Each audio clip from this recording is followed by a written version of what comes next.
الحمد لله نحمده ونستعينه ونستغفره ونؤمن به ونتوكل عليه ونعوذ بالله من شرور أنفسنا ومن سيئات أعمالنا من يهده الله فلا مضل له ومن يضلله فلا هادي له ونشهد أن لا إله إلا الله وحده لا شريك له ونشهد أن سيدنا ومولانا محمدا عبده ورسوله أرسله بالهدى ودين الحق ليظهره على الدين كله وكفى بالله شهيدا فصلى الله عليه وعلى آله وأصحابه وسلم تسليما كثيرا كثيرا اما بعد فقد قال الله تبارك وتعالى كما ورد في سورة البقرة اعوذ بالله من الشيطان الرجيم بسم الله الرحمن الرحيم يا ايها الناس اعبدوا ربكم الذي خلقكم والذين من قبلكم لعلكم تتقون وقال تبارك وتعالى كما ورد في سورة الزاريات وما خلقت الجن والانس الا ليعبدون وقال جل وعلا كما ورد في سورة يوسف إن الحكم إلا لله أمر أن لا تعبدوا إلا إياه ذلك الدين القيم صدق الله العظيم رب اشرح لي صدري ويسر لي أمري واحلل عقدة من لساني يفقهوا قولي اللهم ربنا ألهمنا رشدنا واعذنا من شرور أنفسنا اللهم ارنا الحق حقا وارزقنا اتباعه وارنا الباطل باطلا وارزقنا اجتنابه اللهم وفقنا لما تحب وترضى آمین یا رب العالمین۔ دینی بھائیوں اور بہنوں اور بیٹوں اور بیٹیوں، میری آج کی گفتگو کا عنوان جو پہلے سے طے ہے، نجات کی راہ، لیکن میں آج چاہتا ہوں کہ جو دعائیں میں عام طور پر اپنی گفتگو کے شروع کرنے سے پہلے مانگا کرتا ہوں ان کی طرف خصوصاً توجہ آپ کی مبذول کرا دوں۔ اللہم ربنا الہمنا رشدنا واعذنا من شرور انفسنا، اے اللہ ہمیں ہر اس بات کا الہام کر دے، ہمارے دلوں میں ہر وہ بات ڈال دے جو ہمارے رشد کی، ہدایت کی، فوز کی، کامیابی کی، فلاح کی ہو۔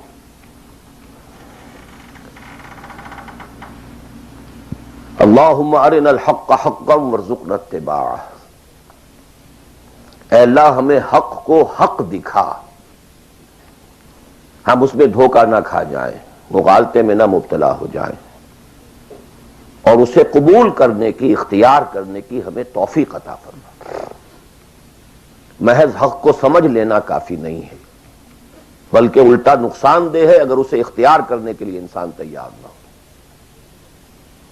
اللہم ارنا الحق حقا وارزقنا اتباعہ وارنا الباطل باطلا وارزقنا اجتنابہ، ہمیں باطل کو باطل ہی دکھا، ایسا نہ ہو کہ ہم غلطی سے باطل کو حق سمجھ بیٹھیں، اور اے اللہ ہمیں اس باطل سے اجتناب کرنے کی، اس سے بچنے کی ہمت عطا فرما۔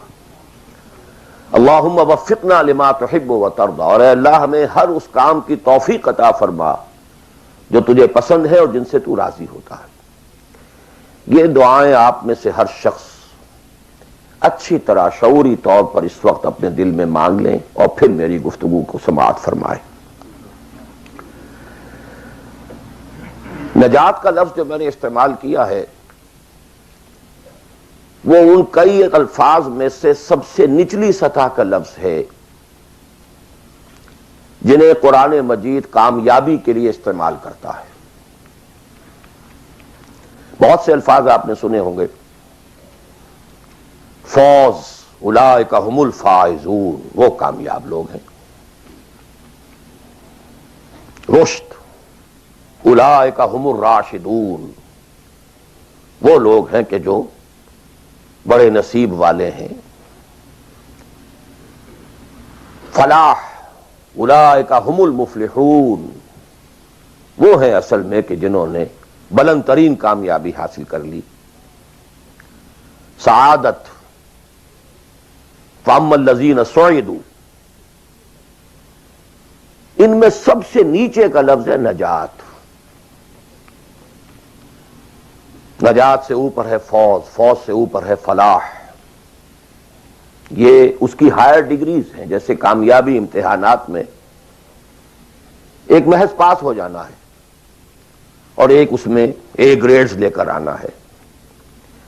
یہ ہمارے ہاں وہ ڈویژن شمار ہوتے ہیں، فرسٹ ڈویژن ہے، سیکنڈ ڈویژن ہے. تو یہ کئی اصطلاحات ہیں. فوز، فلاح، رشد، سعادت. سب سے کم سب سے نیچے، سب سے کم نجات. وَمَا لِي أَدْعُوكُمْ إِلَى النَّجَاةِ وَتَدْعُونَنِي إِلَى النَّارِ. تو کم سے کم جو کامیابی کی شرائط اسلام میں ہیں، آج ہمیں ان پر گفتگو کرنی ہے. اللہ تعالی ہمیں اس سے اوپر بڑھنے کی توفیق دے، رشد اور فوز اور فلاح کی منزلوں سے ہم کنار فرمائے. لیکن ظاہر بات ہے کہ یہ تمام منزلیں بعد میں ہیں، پہلے کامیابی تو ہو. جہاں تک اس نجات کی راہ کا تعلق ہے، اس کے موضوع پر کیونکہ قرآن مجید کی جامع ترین سورت جو اس لیول پر گفتگو کرتی ہے اور جامع ترین ہے، وہ سورۃ العصر ہے. والعصر ان الانسان لفی خسر الا الذین آمنوا وعملوا الصالحات وتواصوا بالحق وتواصوا بالصبر. ثابت ہوا یہ بیس لائن ہے، اس سے نیچے تو نجات ہی نہیں ہے، وہ تو خسران ہے، ناکامی ہے. یہ بیس لائن ہے.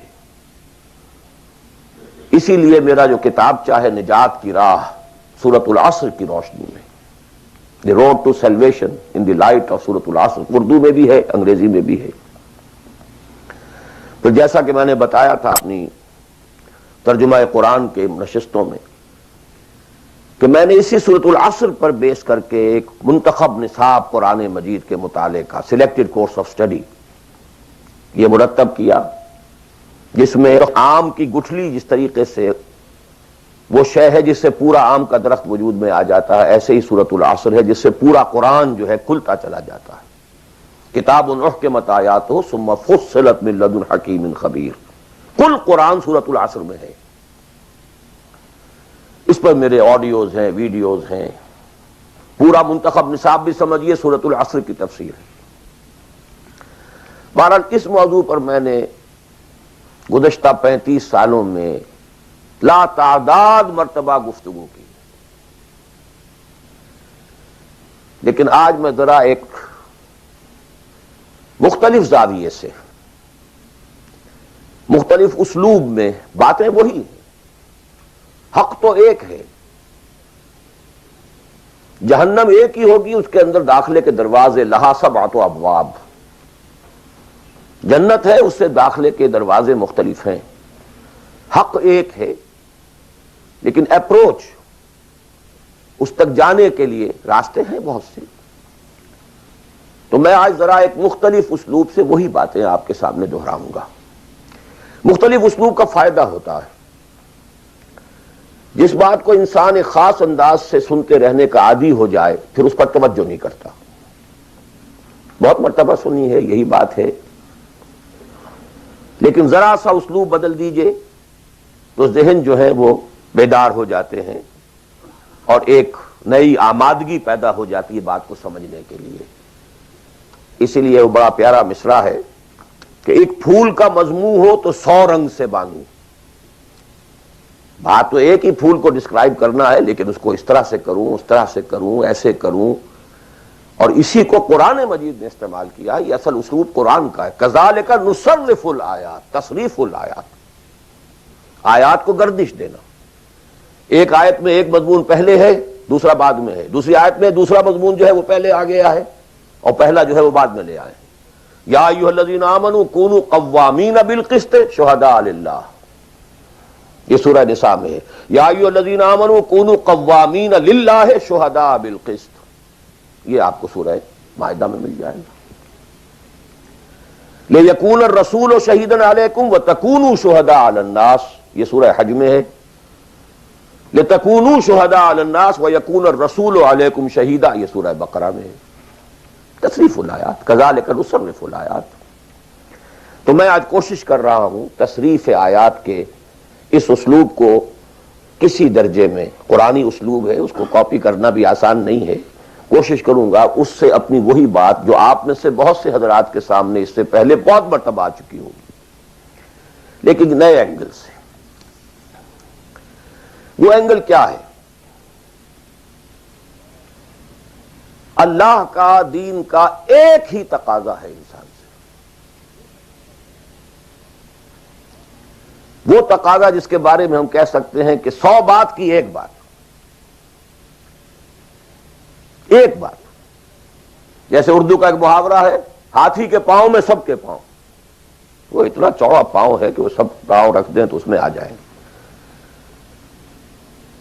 اس طریقے سے ایک بدو صحابی آئے تھے حضور سے، انہوں نے ایک سوال کیا تھا کہ مجھے کل دین کی بات ایک جملے میں سمجھا دیجئے۔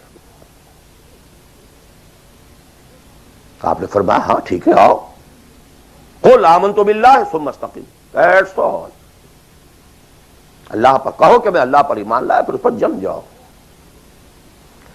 اسی طرح آج میں آپ سے دین کا کل تقاضا، اللہ کا کل مطالبہ، اور میرے ذہن میں وہ آیت آ رہی ہے کلا لما یقض ما امرہ، ہم نے ایک ہی تقاضا انسان سے کیا، اس نے اس کو پورا نہیں کیا۔ اور میرے ذہن میں اس وقت ایک سین آ رہا ہے، وہ جو پکچر بنائی گئی تھی حضور کی سیرت پر، the messenger of Allah, the messenger of God perhaps, اس میں دکھایا گیا ہے کہ ابو طالب بستر وفات پر ہیں، آخری وقت ہے، قریش کا وفد آیا ہے الٹیمیٹم لے کر کے، ابو طالب اب ہمارا صبر کا پیمانہ لبریز ہو گیا، یا تو اپنے بھتیجے کو روک لو ورنہ پھر آئیے اوپن، پھر ایک اوپن چیلنج ہے، کھلے میدان میں مقابلہ کیجیے۔ ایک جملہ اس وقت اس پکچر میں ہے جو کہا ابو طالب نے، one word, my nephew demands from you only one word۔ اس نے تم سے کیا تقاضا کیا ہے؟ تم سے دولت نہیں مانگی، تم سے مال نہیں مانگا، تم سے حکومت نہیں مانگی، کچھ بھی تو نہیں مانگتا، وہ ایک بات مانگتا ہے، ایک کلمہ تک مانگتا ہے۔ ابو جہل نے فوراً ریٹارٹ کیا، the one word he demands demolishes all the gods۔ وہ ایک بات اس کی ایسی ہے کہ جو ہمارے سارے معبودوں کا تیا پانچا کر کے رکھ دیتی ہے، ختم کر دیتی ہے۔ ایک بات، دین تو ایک بات ہے۔ اسی انداز میں میں آپ کو بتا رہا ہوں کہ اللہ کا کل تقاضا، دین کا کل تقاضا ایک لفظ میں ہے، وہ لفظ ہے عبادت۔ تمام انبیاء کی دعوت آپ قرآن مجید میں مختلف مکی صورتوں میں پڑھیں گے، ان اعبدوا اللہ ما لکم من الہ غیرہ، اللہ کی عبادت کرو، تمہارا اس کے سوا کوئی الہ، کوئی معبود نہیں۔ خود قرآن کی دعوت صرف اس فرق کے ساتھ کہ پہلے انبیاء کہتے تھے یا قوم اعبدوا اللہ، اے میری قوم کے لوگوں اللہ کی عبادت کرو، اللہ کی بندگی کرو۔ حضور چونکہ بھیجے گئے پوری نوع انسانی کے لیے، تو یہاں خطاب ہے یا ایھا الناس اعبدوا ربکم الذی خلقکم والذین من قبلکم لعلکم تتقون۔ اے لوگو، اے بنی آدم، بندگی کرو، پرستش کرو اپنے رب کی جس نے تمہیں پیدا کیا۔ سورہ ذاریات میں فرمایا وما خلقت الجن والانس الا لیعبدون، تمہاری غایت تخلیق ہی یہ ہے، ہم نے تمہیں پیدا ہی اس لیے کیا ہے کہ تم ہماری بندگی کرو، ہماری عبادت کرو۔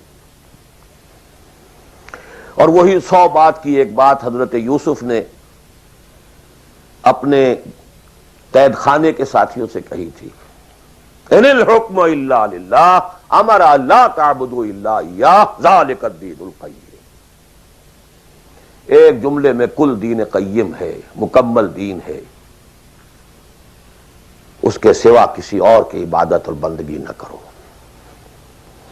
تو ایک لفظ ہے، ایک تقاضا ہے، ہم پورا کر دیں تو نجات بھی ہے، فوز بھی ہے، فلاح بھی ہے، رشد بھی ہے، سعادت بھی ہے، ہدایت بھی ہے، سب کچھ ہے۔ لیکن اب یہ کہ یہ عبادت ہے کیا؟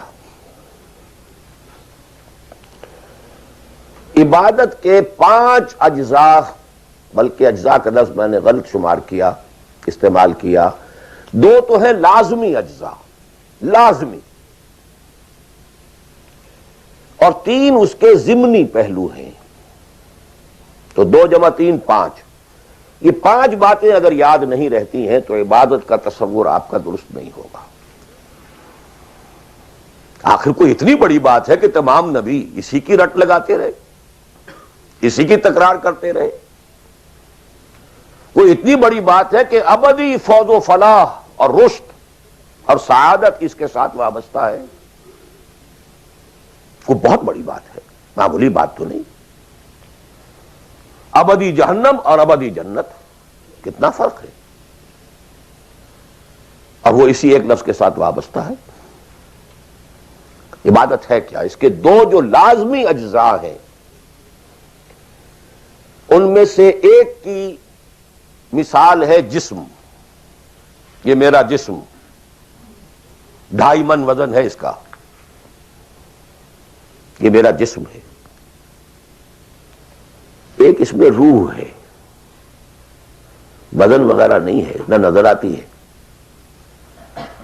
لیکن اصل انسان وہ روح ہے۔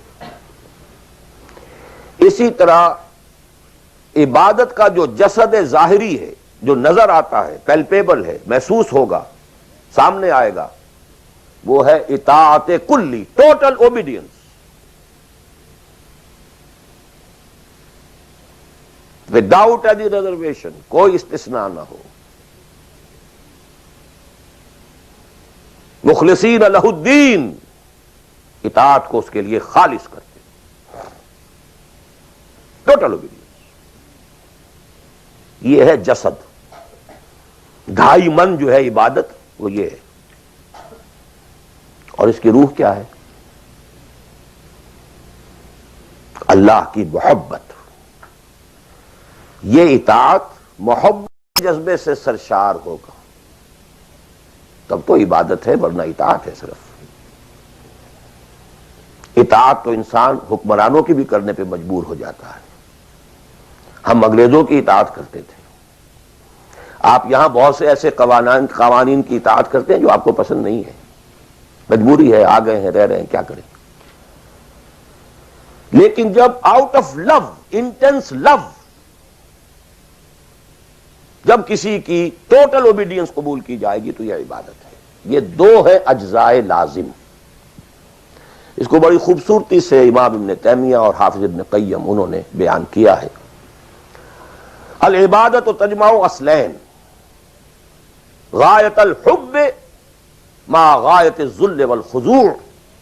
2 چیزیں جمع ہوتی ہیں تو عبادت پوری ہوتی، انتہا درجے کی محبت اور انتہا درجے کی عاجزی اور اطاعت اور سرفگندگی کسی کے سامنے۔ یہ دونوں چیزیں اطاعت کے لازمی اجزاء ہیں عبادت کے۔ اور ان دونوں کے بارے میں ایک بات اور نوٹ کیجئے، ان دونوں کے اعتبار سے اللہ اور اس کا رسول بریکٹڈ ہیں، ساتھ جڑے ہوئے، اس لیے کہ اللہ کی اطاعت رسول کی اطاعت کے ذریعے ہے۔ وَمَا أَرْسَلْنَا مِن رَّسُولٍ إِلَّا لِيُطَاعَ بِإِذْنِ اللَّهِ وَمَن يُطِعِ الرَّسُولَ فَقَدْ أَطَاعَ اللَّهَ۔ وہ ریپرزنٹیٹو ہے، وہ نمائندہ ہے اللہ کا، لہذا اللہ کی اطاعت، اطیعوا اللہ واطیعوا الرسول۔ اطاعت میں یہ دونوں بریکٹڈ ہیں۔ یہی وجہ ہے کہ قانون اسلامی کی مستقل سورسز جو ہیں وہ یہی 2 ہیں، اللہ کی کتاب اور اس کے رسول کی سنت۔ اسی طرح محبت میں بھی دونوں بریکٹڈ ہیں۔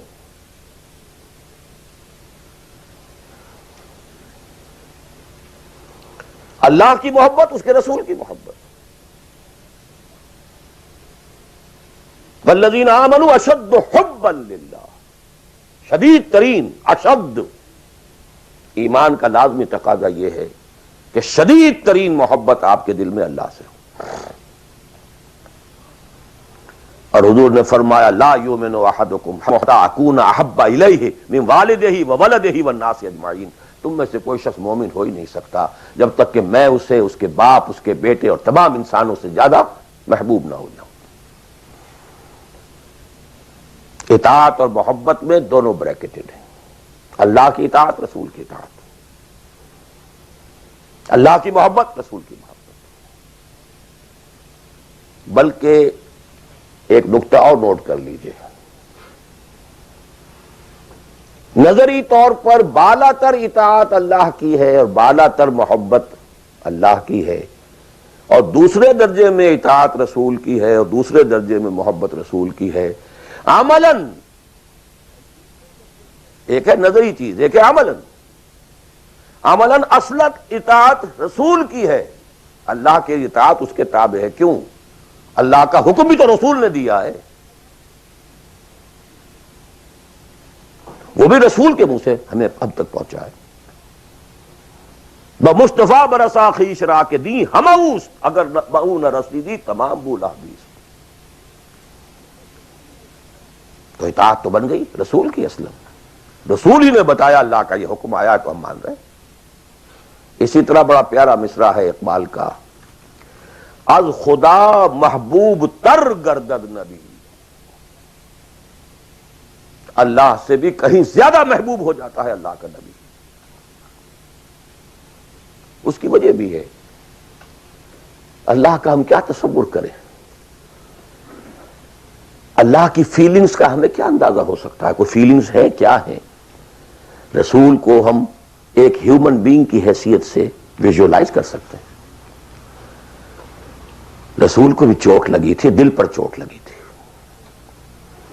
رسول کے پاس بھی بیٹی آئی تھی، بڑی پیاری بیٹی، فاطمۃ بضعۃ منی۔ ابا جان اب تو عام لوگوں کے ہاں بڑی فراوانی ہو گئی ہے، ذرا یہ دیکھیے میرے ہاتھوں پر گٹے پڑے ہوئے ہیں چکی پیسنے کی وجہ سے، میرے کندھے کے اوپر نشان پڑ گئے ہیں، مشکیزے میں پانی بھر کر لاتی ہوں، مجھے بھی کوئی کنیز، کوئی غلام عنایت ہو جائے۔ ہم پوری طرح ویژولائز کر سکتے ہیں کیا فیلنگ ہوگی محمد کی اسوہ صلی اللہ علیہ وسلم۔ تو ہم ویژولائز کر سکتے ہیں نا کہ کیا کلیجہ اللہ نے دیا تھا کہ فرمایا بیٹی نہیں، یہ چیزیں ہمارے لیے نہیں، تمہیں میں اس سے بہتر چیز دیتا ہوں۔ 33 مرتبہ سبحان اللہ، 33 مرتبہ الحمدللہ، 33 مرتبہ اللہ اکبر ہر نماز کے بعد کہہ لیا کرو، یہ کہیں زیادہ بڑی قیمتی ہے۔ ہم محسوس کر سکتے ہیں کہ رسول کے دل پر کیا بیتی تھی جب حضرت حمزہ کی اعضا بریدہ لاش سامنے آئی ہے کہ ناک کٹی ہوئی ہے، کان کٹے ہوئے، پیٹ چاک ہے، کلیجہ باہر نکلا ہوا، اسے چبایا گیا۔ But what is feelings؟ اور کیا پہاڑ جیسا دل اللہ نے دیا تھا، کیسے جبر کیا ہے، کیسے صبر کیا ہے۔ اگرچہ ایک وقت میں آ کر بات ظاہر ہو گئی جب مدینے میں واپس پہنچے ہیں اور انصار کے گھروں سے عورتوں کے بین کرنے کی، ماتم کرنے کی آوازیں آئیں تو الفاظ نکل گئے اما حمزہ تو فلا بواکی لہو، ہائے حمزہ کے لیے تو کوئی رونے والی بھی نہیں ہے۔ حمزہ مہاجر ہے، یہاں حمزہ کا کون رشتہ دار، کون عورتیں رشتہ دار ہیں اس کی جو اس کا ماتم کریں گی؟ ہاں مکے میں ہوتا حمزہ، عبد المطلب کا بیٹا، اور یہ حادثہ ہوا ہوتا تو پورے مکے میں کوہرام ہوتا۔ آخر فیلنگز تھے کہ نہیں؟ اس لیے از خدا محبوب تر گردد نبی۔ بہرحال یہ دو چیزیں، میں نہیں چاہتا کہ بات زیادہ دور نکلے، کلیئر کٹ ہمیں آگے چلنا ہے۔ ایک تقاضا، 100 بات کی ایک بات، عبادت کرو خالصتاً اللہ کی۔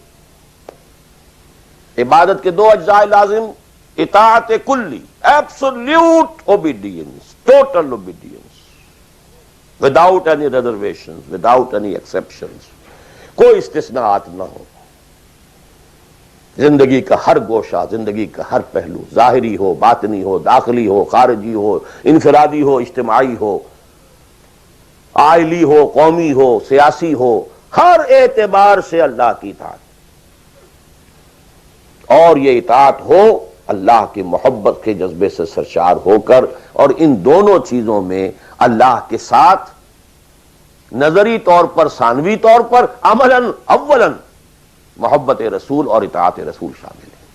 تین چیزیں ضمنی ہیں، اور یہ ضمنی چیزیں ایکسکلوسیو اللہ کے لیے، خالص اللہ کے لیے، یہ رسول کے لیے نہیں ہے۔ نمبر ایک، تعظیم کے کچھ مظاہر ہیں، سجدہ کرنا، قنوت، تعظیماً کسی کے سامنے کھڑے ہونا، ہاتھ باندھ کر، کندھے جھکا کر، یہ قنوت کہلاتا ہے۔ کھڑے ہونا تعظیماً، جھکنا تعظیماً، جس میں رکوع بھی ہے سجدہ بھی ہے، مطلقاً حرام کسی کے لیے بھی، یہ صرف اللہ کی۔ یہ مینیفیسٹیشنز ہیں اس کی، عبادت کا مظہر ہے۔ فَقُومُوا لِلَّهِ قَانِتِينَ، اللہ کے سامنے کھڑے رہا کرو، سجدہ کرو، یہ اللہ کے سوا کسی کے۔ نمبر دو، دعا صرف اللہ سے، نہ کسی نبی سے، نہ کسی رسول سے، نہ کسی فرشتے سے، نہ کسی اولیاء اللہ سے، نہ کسی بزرگ شخصیت سے، کسی سے نہیں۔ لا تدعو مع اللہ احد، رسول سے بھی نہیں۔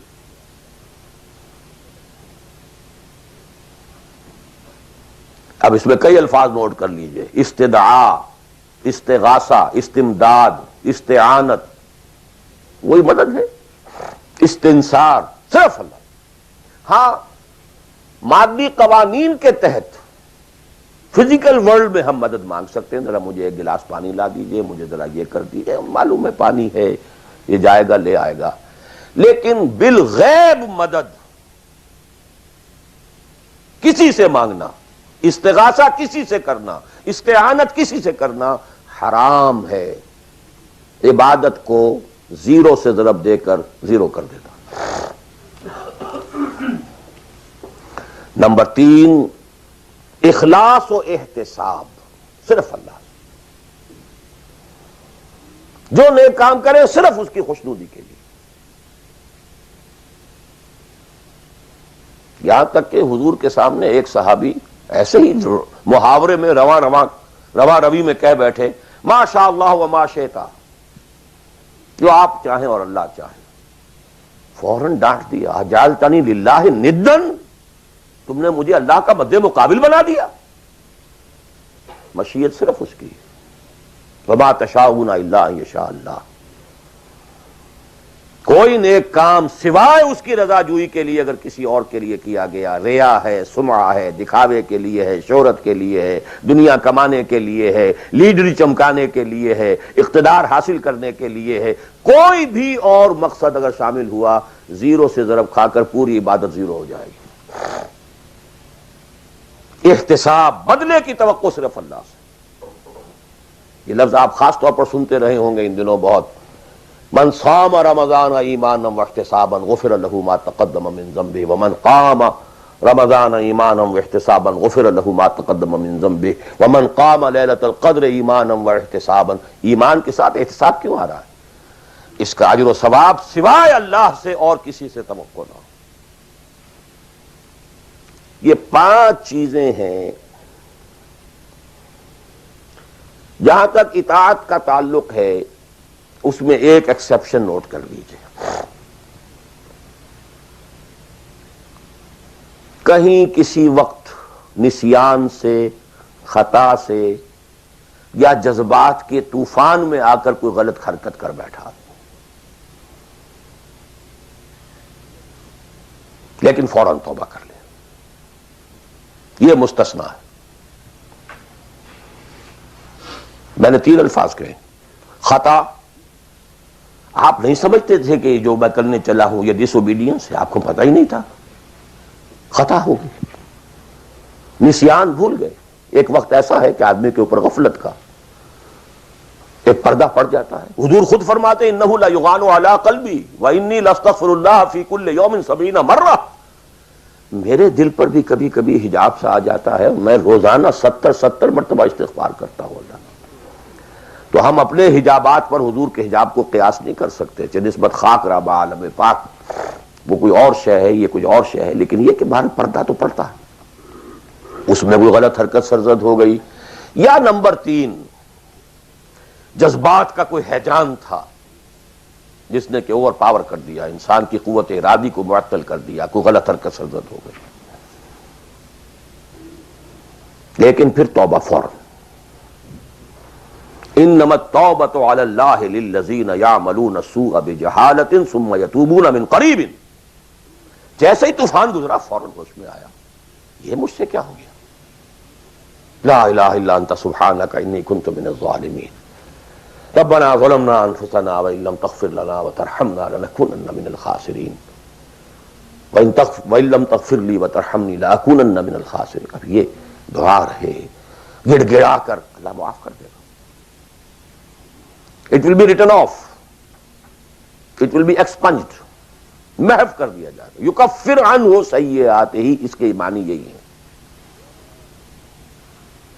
ہاں اس کے برعکس اگر ایک گناہ بھی جان بوجھ کر مستقلاً کرتے رہے، ایک، باقی ساری 99% عبادت ہو رہی ہے، ایک حرام شے کو اپنے لیے حلال ٹھہرا لیا، شعوری طور پر، ارادی طور پر، مداومت کے ساتھ اس کے اوپر ڈیرے جما لیے، وہ ایک گناہ جو ہے وہ پوری عبادت کو زیرو سے ضرب دے کر زیرو کر دے گا، اور خلود فی النار، آگ میں ہمیشہ رہنے کی وعید.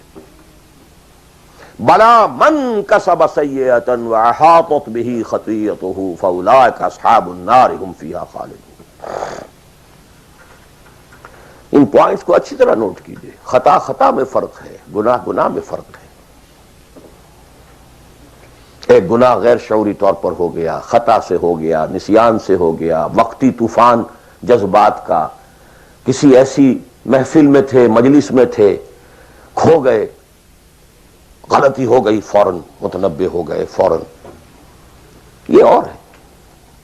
جیسے کہ آدمی، مجھے اچھی طرح یاد ہے ایک مرتبہ، اور میں بھولتا نہیں اس واقعے کو، میں میڈیکل کالج میں پڑھ رہا تھا تو ایک سائیکل پر جا رہا تھا کالج، اور سلپری تھی روڈ. جب سائیکل سلپ کرتی ہے تو پتہ نہیں چلتا میں کب گر گیا. گرا ہوں لیکن مجھے پتا اس وقت چلا جب اٹھ چکا تھا میں کہ میں گرا تھا، کیونکہ آدمی وہ پڑا نہیں رہتا، فوراً اٹھتا.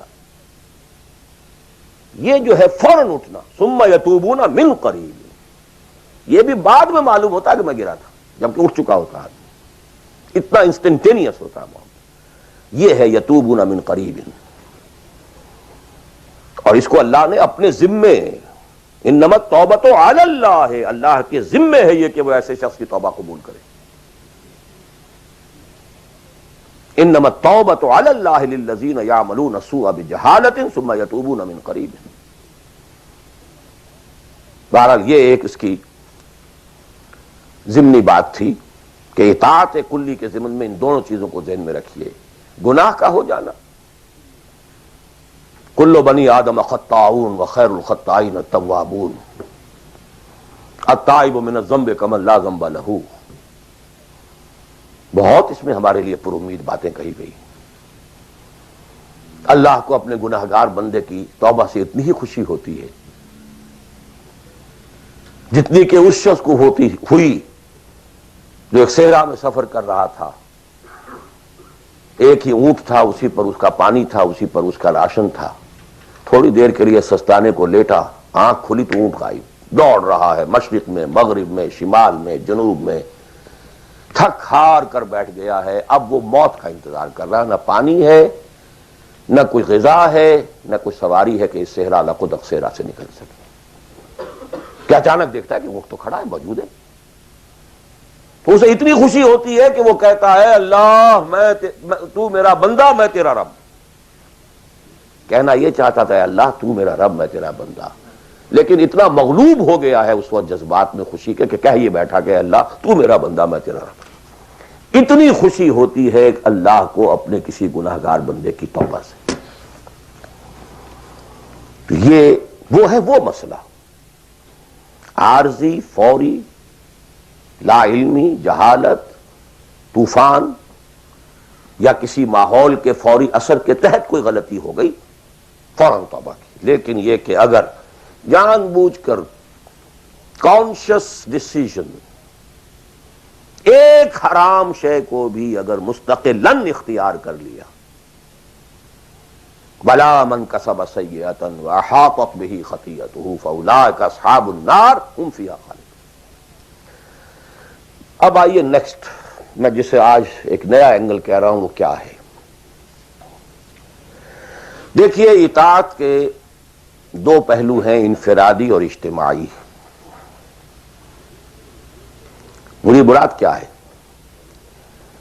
ان کی ریشو پروپورشن مختلف ہوگی. کوئی بہت آرگنائزڈ سوسائٹی ہے، اسٹیٹ کا کانسیپٹ ہے، اجتماعیت کا پڑھنا بہت بھاری ہو جاتا ہے، انفرادیت بہت محدود ہو جاتی ہے. کوئی بڑی پریمیٹیو سی سوسائٹی ہے، آرگنائزڈ اسٹیٹ نہیں ہے، تو انفرادیت کا دائرہ وسیع ہوتا ہے، اجتماعیت محدود ہوتی ہے. In various proportions. لیکن پہلے ان کو آئیڈینٹیفائی کیجئے، اس سے میری مراد کیا ہے. ایک وہ اللہ کی اطاعت ہے کہ جو ایک انسان کے اپنے بس میں ہے، وہ کر سکتا ہے.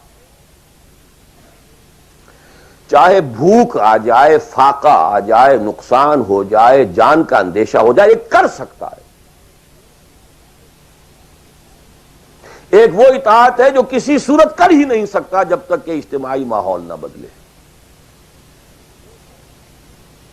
کتنا ہی سنسیئر ہو، کتنا ہی نیک ہو، کتنا ہی فیصلہ کر لے، کر ہی نہیں سکتا. وہ اس کے ہاتھ میں ہے ہی نہیں. ایک ریاست ہے، آرگنائز اسٹیٹ ہے، اس کا لا ہے، آپ اس میں رہ رہے ہیں تو وہی قانون چلے گا. آپ کے بس میں نہیں ہے. آپ کا بیٹا فرض کیجئے خدا نہ خواستہ زنا کرے تو آپ اسے رجم نہیں کر سکتے، چاہے آپ کا بیٹا ہے. You have no power, no authority. آپ کا اپنا بیٹا اپنی بیٹی چوری کر لے، آپ ہاتھ نہیں کاٹ سکتے. مجھے یاد آ رہا ہے، لو ان فاطمہ بنت محمد سرقت، بالفرض ہی کہہ رہا ہوں نا میں بھی، مفروضے کے طور پر آپ نہیں ہاتھ کاٹ سکتے. ایک معاشرہ ہے جس کے اندر پوری معیشت جو ہے سود کے اوپر ہے، آپ سانس بھی نہیں لے سکتے کہ جو سود سے خالی ہو. امپاسبل. ایک اسٹیٹ ہے، آپ اس کے سٹیزن ہیں، آپ اس کے کانسٹیٹیوشن کے لائل ہیں، فیتھفل ہیں. تو جیسا کہ میں نے کہا تھا، آرگنائز سوسائٹی اسٹیٹ میں یہ دائرہ بہت بڑھ جاتا ہے. ٹرائبل ہے، وہاں یہ کہ انفرادیت کا کافی دائرہ ہوتا ہے، قانون کم سے کم ہوتے ہیں، نظم کم سے کم ہوتا ہے، سسٹم جو ہے اس کی گرفت کم سے کم ہوتی ہے. اب دیکھیے دو حیثیتیں دنیا میں ممکن ہیں. ایک انتہائی خوش بختی کی، انتہائی خوش قسمتی کی کہ ایک انسان ایک ایسے ماحول میں پیدا ہو گیا ہے، یا وہ ہجرت کر کے ایسے ماحول میں چلا گیا ہے جہاں ٹوٹل دین غالب ہے، دین قائم ہے، نظام ہے ہی دین کا، حکومت ہے ہی اللہ کی. وہاں جا کر انسان کتنا how at ease he will feel. No friction. وہ بھی اللہ کی بندگی کرنا چاہتا ہے، ماحول بھی سازگار ہے، پورا نظام بھی اللہ کی بندگی پر ہے، پورا قانون بھی اللہ ہی کا نافذ ہے، پورا تعلیم کا ڈھانچہ بھی اللہ ہی کے ہدایت کے مطابق ہے، تمام ذرائع ابلاغ سے بھی اسی کے مطابق چیزیں ہیں جو نشر ہو رہی ہیں، آڈیو ویژول سب کچھ. انتہائی خوش قسمتی، موسٹ فارچونیٹ کہ ایک انسان ایسے ماحول میں ہو. لیکن فرض کیجئے کہ وہ ایسے ماحول میں ہے جہاں اللہ کا دین غالب نہیں،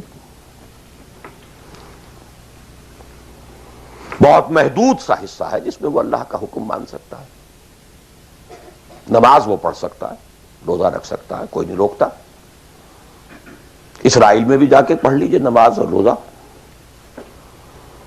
امریکہ میں کر لیجئے, بھارت میں کر لیجئے, کوئی نہیں روکتا. نو وے.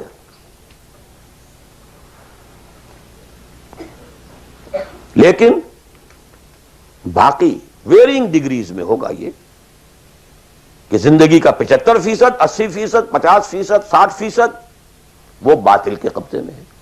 تو وہ بھی تو 50%, 60% کافر ہے. He's a part and parcel of that environment, of that system. قرآن کے تینوں فتوے اس پر بھی تو لگ رہے ہیں. وَمَن لَّمْ يَحْكُم بِمَا أَنزَلَ اللَّهُ فَأُولَٰئِكَ هُمُ الْكَافِرُونَ وَمَن لَّمْ يَحْكُم بِمَا أَنزَلَ اللَّهُ فَأُولَٰئِكَ هُمُ الْفَاسِقُونَ وَمَن لَّمْ يَحْكُم بِمَا أَنزَلَ اللَّهُ فَأُولَٰئِكَ هُمُ الظَّالِمُونَ. وہی ظالم ہے, اور ظالم سے مراد مشرک. ان الشرک لظلم عظیم, وہی کافر ہیں. بتوں سے تجھ کو امید ہے, خدا سے نا امیدی. مجھے بتا تو صحیح اور کافری کیا ہے. کفر کہتے کسے؟ وہی تو فاسق ہیں, ناہنجار ہیں, باغی ہیں. ویرنگ ڈگریز کے اندر جتنا بھی اس نظام کی گرفت ہے, اس درجے میں ہر وہ شخص کافر اور ظالم اور مشرک ہے جو اس ماحول میں رہ رہا ہے. ان دونوں حالتوں میں دین کے تقاضے بالکل ایک دوسرے کے برعکس ہو جاتے ہیں. اب یہ پوائنٹ ہے جو میں چاہتا ہوں آج, I want to hammer it.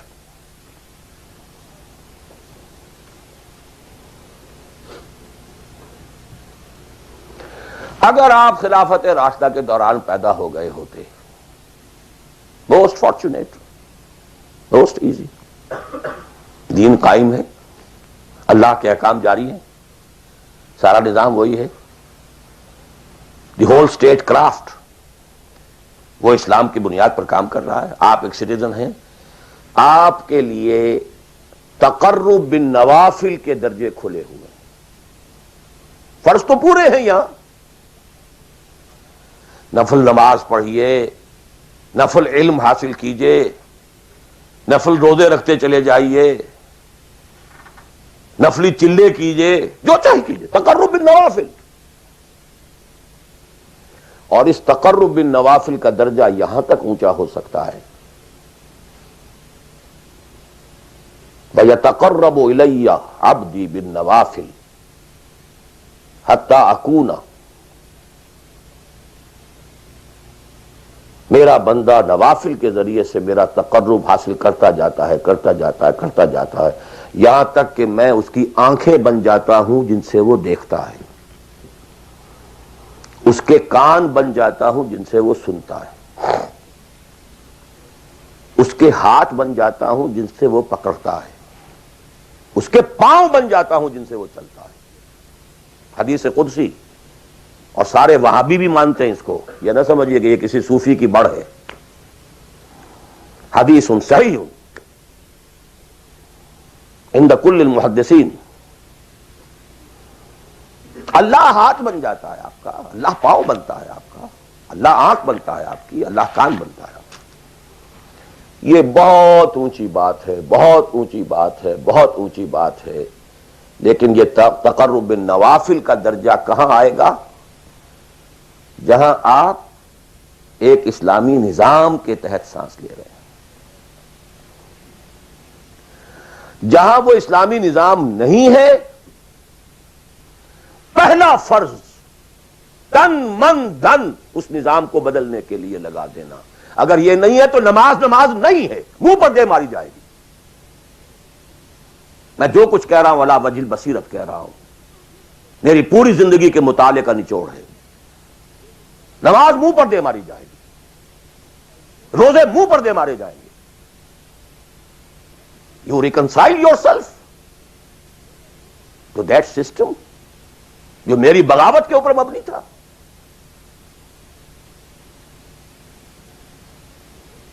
پہلا فرض یہ ہے, تن من دھن. You can not reconcile with that system. You cannot accept that system.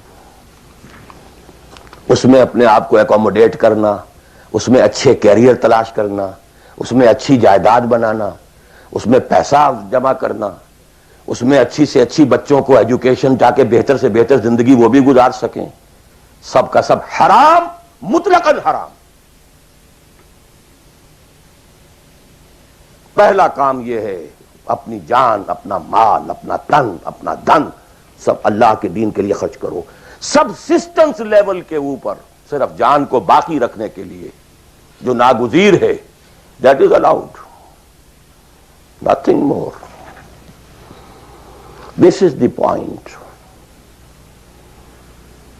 Crucial point. اب ہمارے سامنے حدیثیں ہوتی ہیں اور وہ سارے فضائل کی کتابیں ہیں اور یہ ہیں جن کا تعلق اس ماحول سے تھا جب کہ دین قائم ہو چکا تھا، اس کانٹیکسٹ میں باتیں ہو رہی ہیں، نفل کی بات ہو رہی ہے اور قیام اللیل کی بات ہو رہی ہے اور جو ہے ختم قرآن کی بات ہو رہی ہے، اور اگر فجر کے بعد بیٹھے رہے مصلے پر اور 2 رکعت پڑھ کر اٹھے جبکہ سورج نکل چکا ہے تو اب یہ اتنا اونچا سوال، یہ ساری باتیں، all these things become absolutely irrelevant.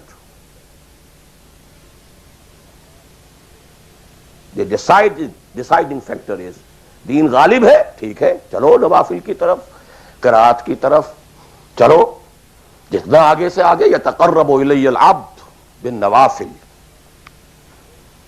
ورنہ تقرب بالفرائض پہلے فرض کرنے ہوں گے، اور فرضوں میں پہلا فرض جہاد ہے۔ Now please note this word, جہاد اصل میں اس جد و جہد کا جامع عنوان ہے، your struggle against that system۔ لہذا انما المؤمنون الذین آمنوا باللہ ورسولہ ثم لم يرتابوا وجاہدوا باموالہم وانفسہم فی سبیل اللہ۔ Integral part of the definition of a مومن۔ اگر زندگی اس سے خالی ہے یا اتنی ہے، بس جتنی ہو جائے نفل کے درجے میں، اصل وقت، اصل دھارا بہ رہا ہے دنیا کی طرف، دنیا کے حصول کے لیے، جتنا پھیل سکیں، جتنا پھل سکیں، جتنا پھول سکیں، جتنی جڑیں گہری جما سکیں، جتنا کچھ اولاد کے لیے چھوڑ کر مر سکیں، جتنا اولاد کو زیادہ سے زیادہ دنیا کی سہولتیں دینے حاصل کرنے کے قابل بنا کر جا سکیں، ساری تو توانائیاں اور ساری قوتیں اور ساری صلاحیتیں اور سارے اوقات تو کپے ہوئے اس میں۔ اچھا آپ کو تھوڑا سا دین کا کام بھی، آخر دھوکہ تو اپنے آپ کو دینا ہی ہے نا۔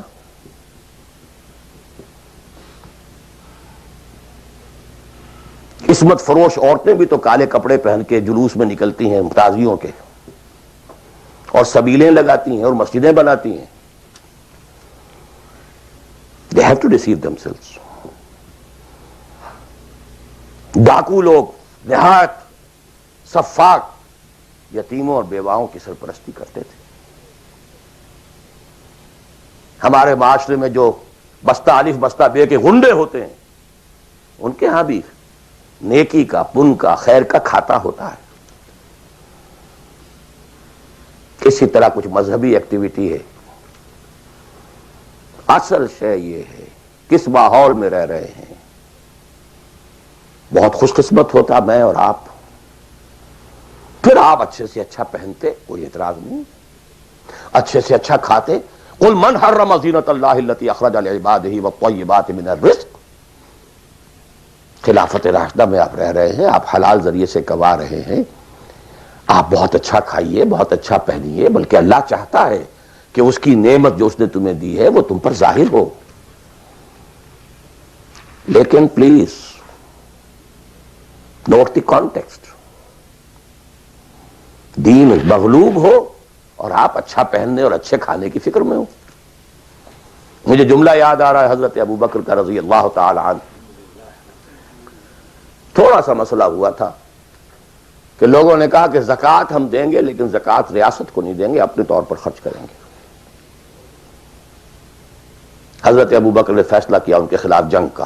حضرت عمر جیسی شخصیت بھی مشورہ دے رہی ہے کہ دیکھیں نہیں، 2 فرنٹ پہلے ہم نے کھولے ہوئے ہیں۔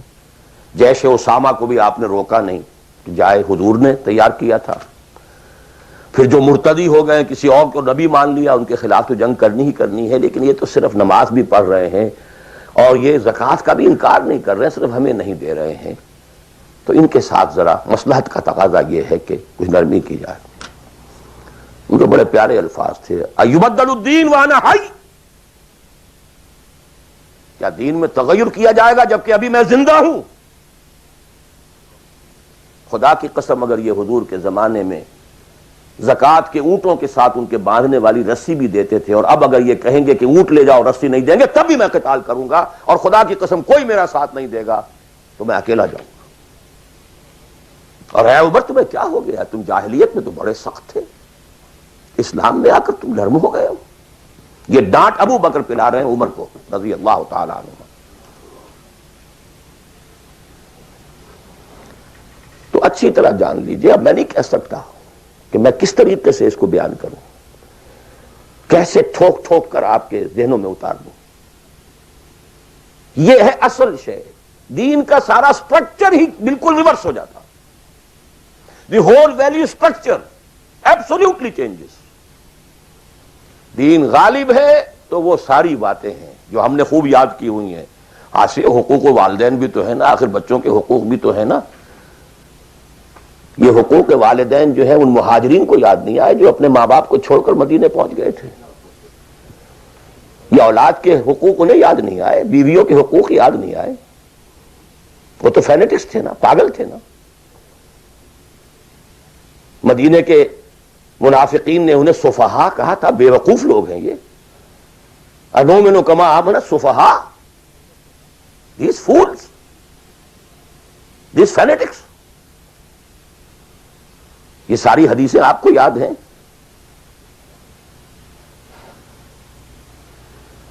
فرق ہے، اسلام غالب ہے تو مسئلہ کچھ اور ہے۔ اچھا کھائیں، اچھا پہنیں، نوافل ہے، نوافل پر نوافل ہے، جتنی ترقی کیجئے، دنیا میں کرنا چاہیں دنیا میں کیجئے، روحانی ترقی کرنا چاہیں روحانی ترقی کیجئے، سارے میدان کھلے ہیں۔ علم میں، پروفیشن میں، کسی خاص فن میں ترقی کرنا چاہے کیجئے۔ دین غالب نہیں ہے، اور آپ خود 50%، 60%، 70%، 90% کافر ہیں، اس لیے کہ اس ماحول کا جز ہیں جس میں کفر کا نظام ہے۔ تو پہلا کام تو اپنے آپ کو اس کفر سے نجات دلانا ہوگا، پھر نماز بھی اسی کے لیے ہے۔ وَاسْتَعِینُوا بِالصَّبْرِ وَالصَّلَاةِ، مدد حاصل کرو نماز سے۔ کس کام کے لیے مدد حاصل کرو؟ The mission to make the deen of Allah supreme, ان اقیم الدین۔ نماز اس کے لیے سب سروینٹ ہے، اس کے لیے مدد ہے۔ روزہ اسی کے لیے جنگ کرنے کی صلاحیت پیدا کرنے کے لیے ہے۔ اس لیے 23ویں رکوع میں سورہ بقرہ کے روزے اور رمضان کے احکام ہے، 24ویں رکوع میں قتال شروع ہو گیا ہے، قاتلوا فی سبیل اللہ الذین یقاتلونکم۔ اور عرب جو ہیں وہ روزہ رکھواتے ہی صرف گھوڑوں کو تھے، خود تو رکھتے ہی نہیں تھے، چونکہ گھوڑے کو استعمال کرتے تھے لوٹ مار میں، غارت گری میں، جنگوں میں، اور گھوڑا ہے نرم نازک مزاج جانور، پیاس برداشت نہیں کر سکتا، بھوک برداشت نہیں کر سکتا، اونٹ تو کر جاتا، چاہیے تھا انہیں گھوڑا، لہذا گھوڑے کو عادی بناتے تھے دھوپ کا، پیاس کا، بھوک کا، تاکہ ایسا نہ ہو کہ اہل مارکے کا وقت اور گھوڑے صاحب جواب دیے بیٹھے ہوں تو سوار کیا کرے گا۔ تو ساما یسومو عربی زبان میں گھوڑے کے لیے تھا، انسانوں کے لیے تھا ہی نہیں۔ یہ تو مدینے میں آنے کے بعد پھر حضور نے یہودیوں کو دیکھا کہ روزہ رکھتے ہیں، تو آپ نے بھی مسلمانوں سے کہا عاشورہ کا روزہ ہے وغیرہ وغیرہ، چھوڑ دیجیے اس بات کو، لمبی ہو جائے گی۔ یہ ساری چیزیں اصل میں ہیں اس مقصد کے لیے۔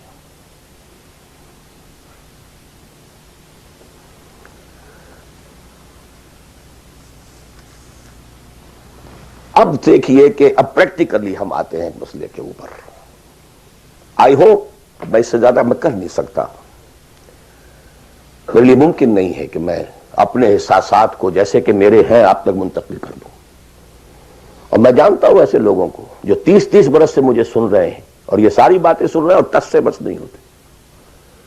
زمیں جنبد نہ جنبد گل محمد، ان کا وہی کانسیپٹ ہے، اس لیے کہ یہ کانسیپٹ 1400 برس میں جا کر جو ہے مکمل ہوا، پختہ ہو گیا۔ 30 برس تھے خلافت راشدہ کے، اس کے بعد ڈاؤن فال، کانسیپٹ سٹارٹڈ چینجنگ، دین مذہب بنتا چلا گیا، سارا ایمفیسس نماز روزے حج و عبادت پر ہو گیا، دین کا تصور ہی ختم، اور پھر ہم میں سے جو لوگ غلام رہے وہ تو اتنے خوگر ہو گئے کہ ملا کو جو ہے ہند میں سجدے کی اجازت، ناداں یہ سمجھتا ہے کہ اسلام ہے آزاد۔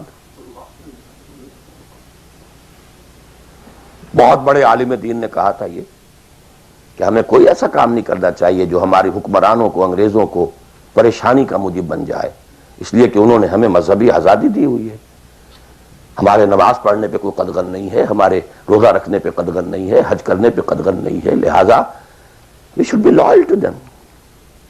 ملا کو جو ہے ہند میں سجدے کی اجازت، ناداں یہ سمجھتا ہے کہ اسلام ہے آزاد۔ یہ کانسیپٹ اتنے پختہ ہو چکے ہیں، اتنے پختہ ہو چکے ہیں۔ ریچولزم، رسومات، رہ گئی رسم ازاں روح بلالی نہ رہی، فلسفہ رہ گیا تلقین غزالی نہ رہی، نماز و روزہ و قربانی و حج یہ سب باقی ہیں، تو باقی نہیں۔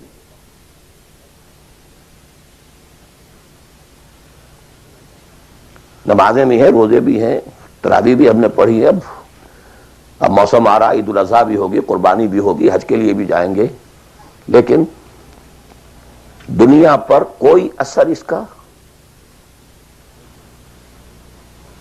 30 لاکھ آدمی حج کر کے آئیں گے، معاشرے پر کوئی زیرو کے برابر بھی کوئی اثر ہے؟ جو خود کا جا کر کے آتے ہیں ان پر کوئی اثر ہوتا ہے؟ جیسے گئے ویسے آئے۔ الٹا یہ کہ یہ اور کانفیڈنس لے آئے کہ پچھلے سارے گناہ معاف ہو گئے ہیں، اب اثر نو کرنے کی چھوٹ ہے۔ This is what is happening۔ اور میں اپنا 35 سال کا تجربہ آپ کو بتا رہا ہوں۔ اصل ڈیسائسو پوائنٹ یہ، اس کو سمجھ لیں اگر تو آپ کا پورا تصور بدل جائے گا، ویلیو اسٹرکچر بدل جائے گا، لیکن نہیں تو پھر جو بھی ہے وہ ہے۔ اب میں ایک عملی سوال کہہ رہا تھا کہ اس میں ایک بڑا عملی سوال ہے، میں کیا کروں؟ میں ایک ایسے ماحول میں رہ رہا ہوں جس میں اللہ کا دین غالب نہیں ہے۔ میں نماز پڑھ رہا ہوں، روزہ رکھ رہا ہوں، میں شراب نہیں پیتا، میں سور نہیں کھاتا، چلو میں نے اپنا اکاؤنٹ جو ہے بینک میں جو ہے کرنٹ اکاؤنٹ رکھا ہوا ہے، میں نے کوئی سود نہیں لیا، نہ سود لینا چاہتا ہوں، کیا کروں؟ اکیلا چنا پہاڑ کو تو نہیں پھوڑ سکتا، پورا نظام تو میرے بدلنے سے نہیں بدل جائے گا، تو میں تو رہا پھر 40%، 50%، 60%، 70% کافر کا کافر۔ تو what's the way out؟ what's the مخرج؟ بڑی پیاری حدیث ہے وہ جس میں یہ الفاظ آتے ہیں، حضور نے فرمایا انہا ستکون فتنۃ، ایک وقت آئے گا تو بڑا فتنہ ہوگا۔ حضرت علی فرماتے میں نے فوراً عرض کیا مل مخرج منہا یا رسول اللہ، اے اللہ کے رسول یہ بتائیے اس سے نکلنے کا راستہ کون سا ہوگا؟ یہ نہیں پوچھا کیا فتنہ ہوگا، کیوں ہوگا، کب ہوگا، کیسے ہوگا، کدھر سے آئے گا، کچھ نہیں، نکلنے کا راستہ بتائیے۔ بلکہ ایک اور روایت اس حدیث کی اس سے بھی زیادہ پیاری ہے کہ اصل میں حضرت جبرائیل نے کہا حضور سے یا محمد امتک بعدک، اے محمد صلی اللہ علیہ وسلم کبھی سوچا ہے تمہارے بعد تمہاری امت کا کیا بنے گا؟ تو حضور پلٹ کر سوال کرتے ہیں مل مخرج منہا یا جبرائیل، یہ تو بہت بڑا پرابلم تم نے اے جبرائیل میرے سامنے رکھا ہے، تو اب آپ ہی بتائیں اس سے نکلنے کا راستہ کیا ہوگا؟ قال کتاب اللہ، وہ پوری حدیث پھر وہی ہے، کتاب اللہ فیہ خبر ما قبلکم ونبأ ما بعدکم وحکم ما بینکم وہو ذکر الحکیم وہو صراط المستقیم وہو حبل اللہ المتین۔ اس کا مخرج کیا ہے؟ یہ ہے اصل میں میرے اگر تو یہ بات سمجھ میں آ گئی اس کے لیے تصور سمجھ لیجئے، ہمارے دین میں کفارے کا ایک تصور ہے۔ آپ نے روزہ توڑ دیا، وہ تو ٹوٹ گیا، کیا کروں، جڑ تو نہیں سکتا۔ کب اشکوں سے جڑ سکتا ہے؟ جو ٹوٹ گیا سو ٹوٹ گیا۔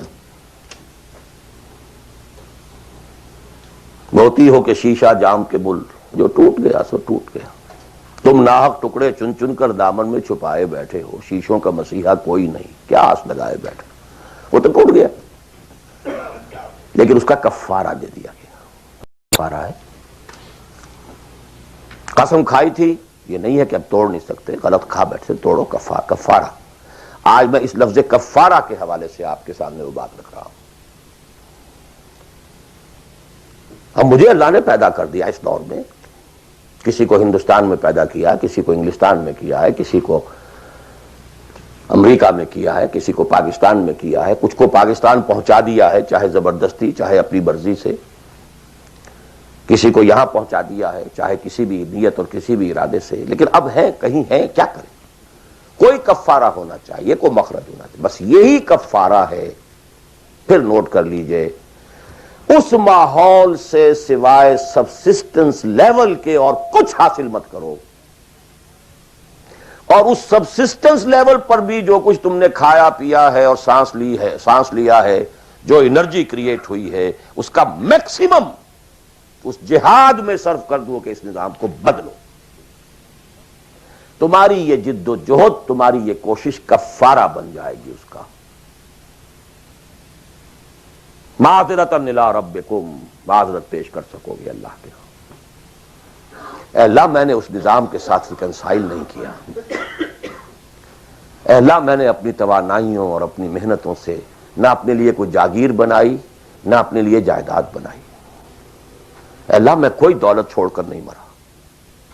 اے اللہ، میں نے اپنے بچوں کو بھی اسی کام کے لیے لگا دیا تھا۔ میں نے ان کی دنیا سے بڑھ کر ان کی عاقبت کی فکر کی ہے۔ نہیں کر سکا، آگے کچھ نہیں ہو سکا تو میں بے بس ہوں۔ حضرت نوح بھی تو بے بس تھے، کیا کر گئے؟ لیکن اگر کسی بھی درجے میں ریکنسیلیشن ہے، کمپیٹیبلٹی ہے، اس کو آپ نے ایکسپٹ کر لیا ہے، اس میں پھلنے پھولنے اور پھیلنے کا بندوبست کر رہے ہیں، you are doomed. Everything will be multiplied by a big zero and will become a zero۔ یہ ہے جو میں سمجھا۔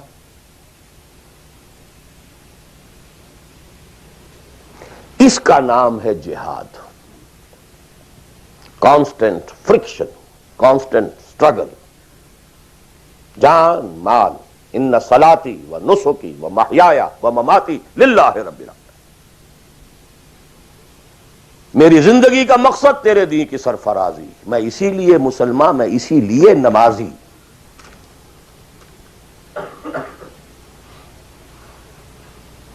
اب وہ آیت آئی، محبت میں اللہ اور اس کے رسول کی محبت کے ساتھ تیسری محبت جوڑ دی گئی، جہاد کی محبت۔ اللہ کی محبت، اس کے رسول کی محبت، اس کے راہ میں جہاد کی محبت، یہ تین محبتیں جتنی بھی ہیں تمہارے اندر، ایک پٹڑے میں ڈال لو، اور 8 محبتیں دوسرے پٹڑے میں ڈال لو۔ باپ کی محبت، بیٹے کی محبت، بھائی کی محبت، بیوی کی محبت، اور کی محبت، اور رشتہ داروں کی محبت، جائیداد کی محبت، کاروبار کی محبت، مال کی محبت۔ 8 3 قل ان کان آباؤکم وابناؤکم واخوانکم وازواجکم وعشیرتکم واموال اقترفتموها وتجارۃ تخشون کسادها ومساکن ترضونها۔ 8 محبتیں ادھر، احب الیکم من اللہ ورسولہ وجہاد فی سبیلہ۔ اگر یہ 8 محبتیں زیادہ بھاری ہیں تمہارے دل میں اللہ کی محبت سے، اس کے رسول کی محبت سے، اس کی راہ میں جہاد کی محبت سے، فتربصوا، جاؤ دفع ہو جاؤ، حتی یاتی اللہ بامرہ، یہاں تک کہ اللہ اپنا فیصلہ سنا دے۔ واللہ لا یہدی القوم الفاسقین، اللہ ایسے ناہنجاروں کو بالکل ہدایت نہیں دیتا۔ You deserve no guidance. کہتے رہیے اللہم اہدنا فیمن ہدیت، پڑھتے جائیے.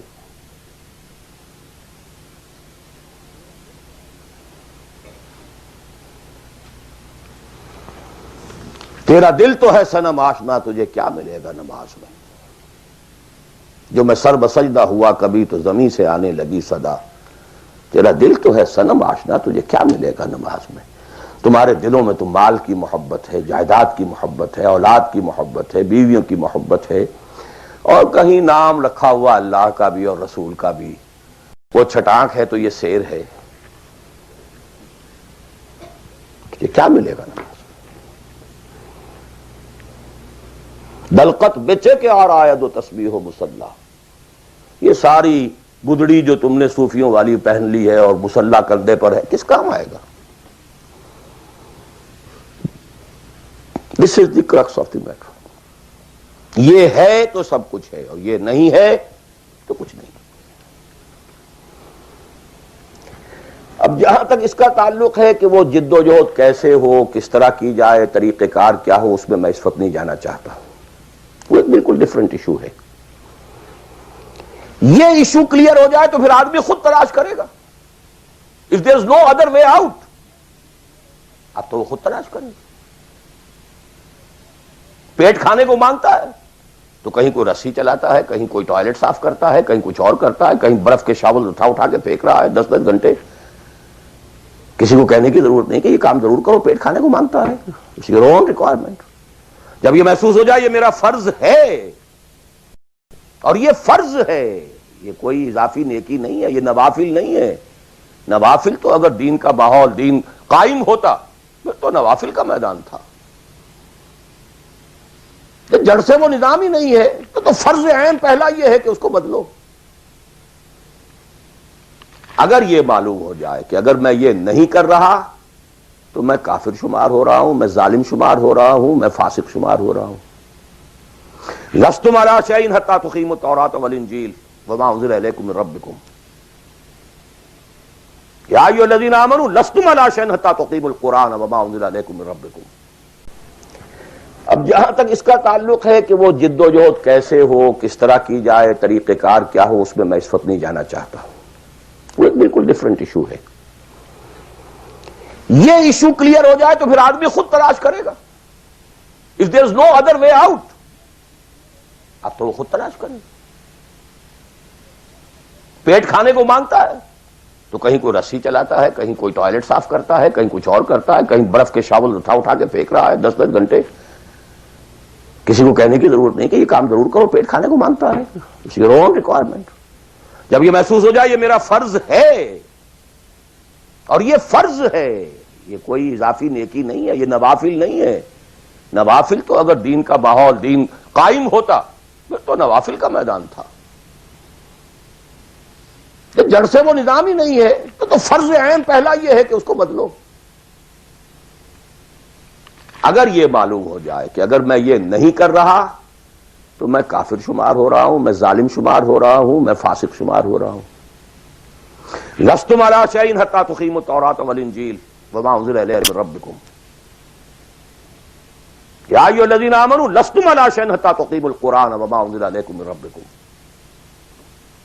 ہمارے ہاں تمہاری کوئی حیثیت ریکگنائزڈ ہے ہی نہیں جب تک کہ تم قائم نہیں کرتے. اور قائم کرنے کا بدل کفارہ کیا ہے کہ اپنا تن من دھن لگا دو. قائم ہو نہ ہو جائے تو کیا کہنے، گر جیت گئے تو کیا کہنا، ہارے بھی تو بازی مات نہیں. قل هل تربصون بنا الا احدى الحسنيين.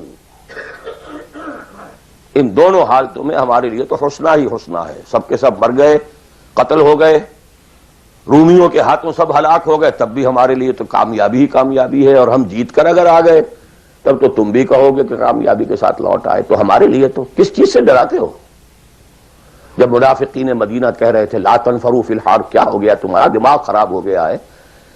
اب تک تو یہ عربوں کے آپس کی ان فائٹنگ ہوتی تھی. You are going against Roman empire having standing armies, trained armies, Roman legions. You want to confront them? ہوش کے ناخن لو. جواب کیا دیا گیا؟ قل لن يصيبنا الا ما كتب الله لنا هو مولانا هل تربصون بنا الا احدى الحسنيين.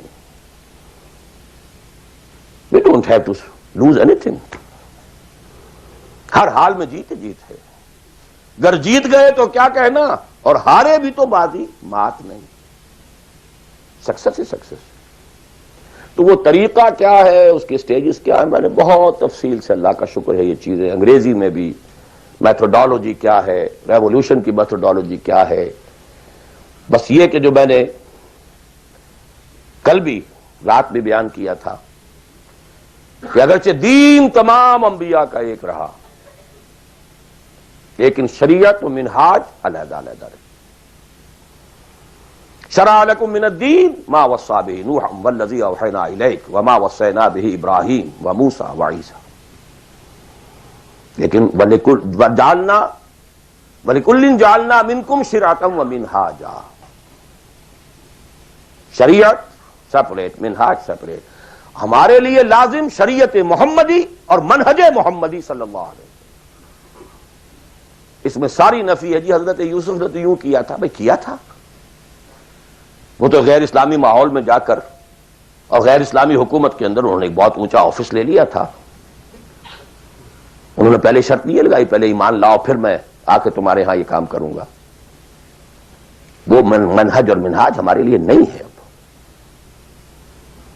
لقد کان لکم فی رسول اللہ اسوۃ حسنہ لکل جعلنا منکم شرعۃ ومنہاجا. اب آپ یہ کہیں کہ صاحب ان کے ہاں تو شراب حرام نہیں تھی، تو نہیں تھی تو نہیں تھی، ہمارے ہاں حرام ہے.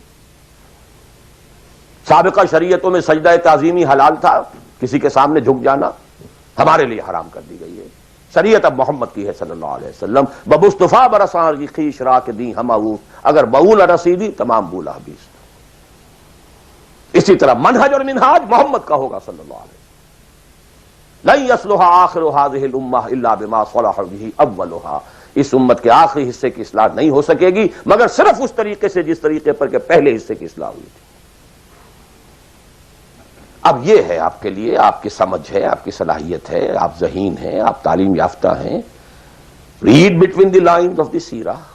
منہج اخذ کیجئے سیرت سے. کیا منہج تھا، کیا میتھوڈالوجی، کیسے آپ نے کام شروع کیا، کتنے سٹیجز سے گزرے، کسی ایک سٹیج سے دوسری سٹیج میں جانے کے لیے کیا شرط تھی، کس درجے تک ایک کام اکمپلش ہو جائے تو پھر اگلے درجے پہ قدم رکھا جائے. یہ ساری چیزیں وہ آپ کو ڈیڈیوس کرنی ہوں گی، انفر کرنی ہوں گی. اس کا استدلال کیجئے، استنباط کیجئے، استخراج کیجئے اور اس سے نکالیے. لیکن یہ کہ میں اس وقت اس تفصیل میں نہیں جا رہا ہوں، سوائے ان دو باتوں کے کہ نمبر ایک، منہج، منہاج، میتھوڈالوجی لازماً سیرت محمدی سے لینی ہوگی صلی اللہ علیہ وسلم. اور دوسری بات، یہ کام ہرگز انفرادی طور پر نہیں ہو سکتا. اس کے لیے جماعت لازم ہے. دھوکہ دیں گے اپنے آپ کو اگر سمجھتے ہیں کہ ہم یہ کام کر رہے ہیں. ہاں ایک آدمی ہے جماعت بنانے کی دھن میں لگا ہوا ہے، ابھی لوگ اس کے ساتھ نہیں آئے، وہ جماعت کے حکم میں ہے. کان ابراہیم امتن قانتن. کل آ جائیں گے، پرسوں آ جائیں گے. کوئی وقت آئے گا کہ گئے دن کے تنہا تھا میں انجمن میں، یہاں اب میرے رازداں اور بھی ہیں. آخر حضور کو بھی پہلے دن تو 4 ہی ملے تھے. خدیجہ الکبریٰ رضی اللہ تعالی عنہ، ابو بکر صدیق رضی اللہ تعالی عنہ، علی رضی اللہ تعالی عنہ، زید ابن حارثہ رضی اللہ تعالی عنہ، 4 ہی تو ملے تھے نا. اور 10 برس میں جا کے بھی بمشکل 125 ملے تھے. ایسا نہیں تھا کہ ٹھٹ کے ٹھٹ لگ گئے ہوں اور ہزاروں اور لاکھوں آ گئے. In the 10th year after the beginning of Wahi, not more than 125 or maximum 150 people were around him. لیکن جماعت، ید اللہ علی الجماعہ، علیکم بالجماعہ.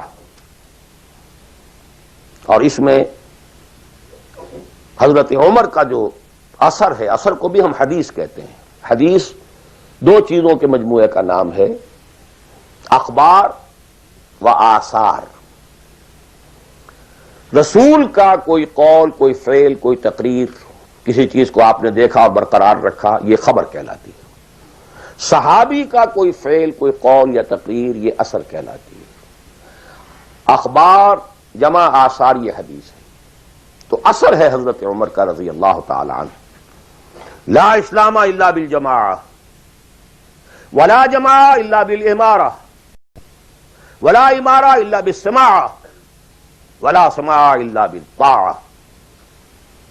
کوئی اسلام نہیں بغیر جماعت کے، کوئی جماعت نہیں بغیر امارت کے، کوئی امارت نہیں جب تک کہ حکم سنا نہ جا رہا ہو، اور کوئی سماعت کے معنی نہیں جب تک کہ حکم مانا نہ جائے. جماعت ایسوسیشن نہیں، انجمن نہیں، سوسائٹی نہیں، ادارہ نہیں. Institution is something else, association is something else. Organisation, party, حزب اللہ، حزب الشیطان. Clear cut polarisation. This polarisation take some time, وقت لگتا ہے. 10-15 سال میں جو خیر کا عنصر تھا پولرائز ہو کر حضور کی طرف آ گیا، جو شیطانی ایلیمنٹ تھا وہ دوسری طرف جمع ہو گئے. آئونائزیشن ہوئی ہے، پازیٹیو آئنز ایک طرف، نیگیٹو آئنز ایک طرف. جانے جانے اٹ ٹک ٹائم. لیکن یہ کہ اب آئیڈینٹیفائی ہو گئے، اولئک حزب الشیطان اولئک حزب اللہ. دس از دی پارٹی آف شیطان، دس از دی پارٹی آف اللہ.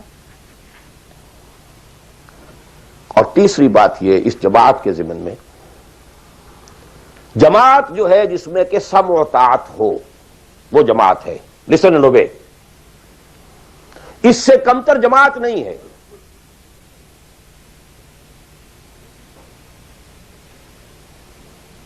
لیکن یہ جماعت مختلف قسم کی ہو سکتی ہے. ایک کانسٹیٹیوشنل جماعت ہو سکتی ہے، اس میں کانسٹیٹیوشن کو وہ حیثیت حاصل ہوتی ہے کہ you have to obey it. کوئی اس کا صدر بنتا ہے تو حلف لیتا ہے کہ I will be loyal to this constitution. اب یہ بھی تو ایک جماعت ہے نا. امریکن نیشن ایک جماعت ہے، اس کا ایک کانسٹیٹیوشن ہے. صدر آئے گا حلف لے گا، کوئی اور آئے گا حلف لے گا، چیف جسٹس ہوگا حلف لے گا. اس کانسٹیٹیوشن کا، کسی آدمی کا نہیں ہے اس میں حلف. Not personal allegiance to anybody. Allegiance to the Constitution. اسی طریقے سے جماعتیں بنے، ان کا دستور ہو، یہ ممبرشپ کی ریکوائرمنٹ ہے، یہ آپ پورا کریں گے ممبر بن جائیں گے، آپ امیر منتخب کریں گے کثرت رائے سے.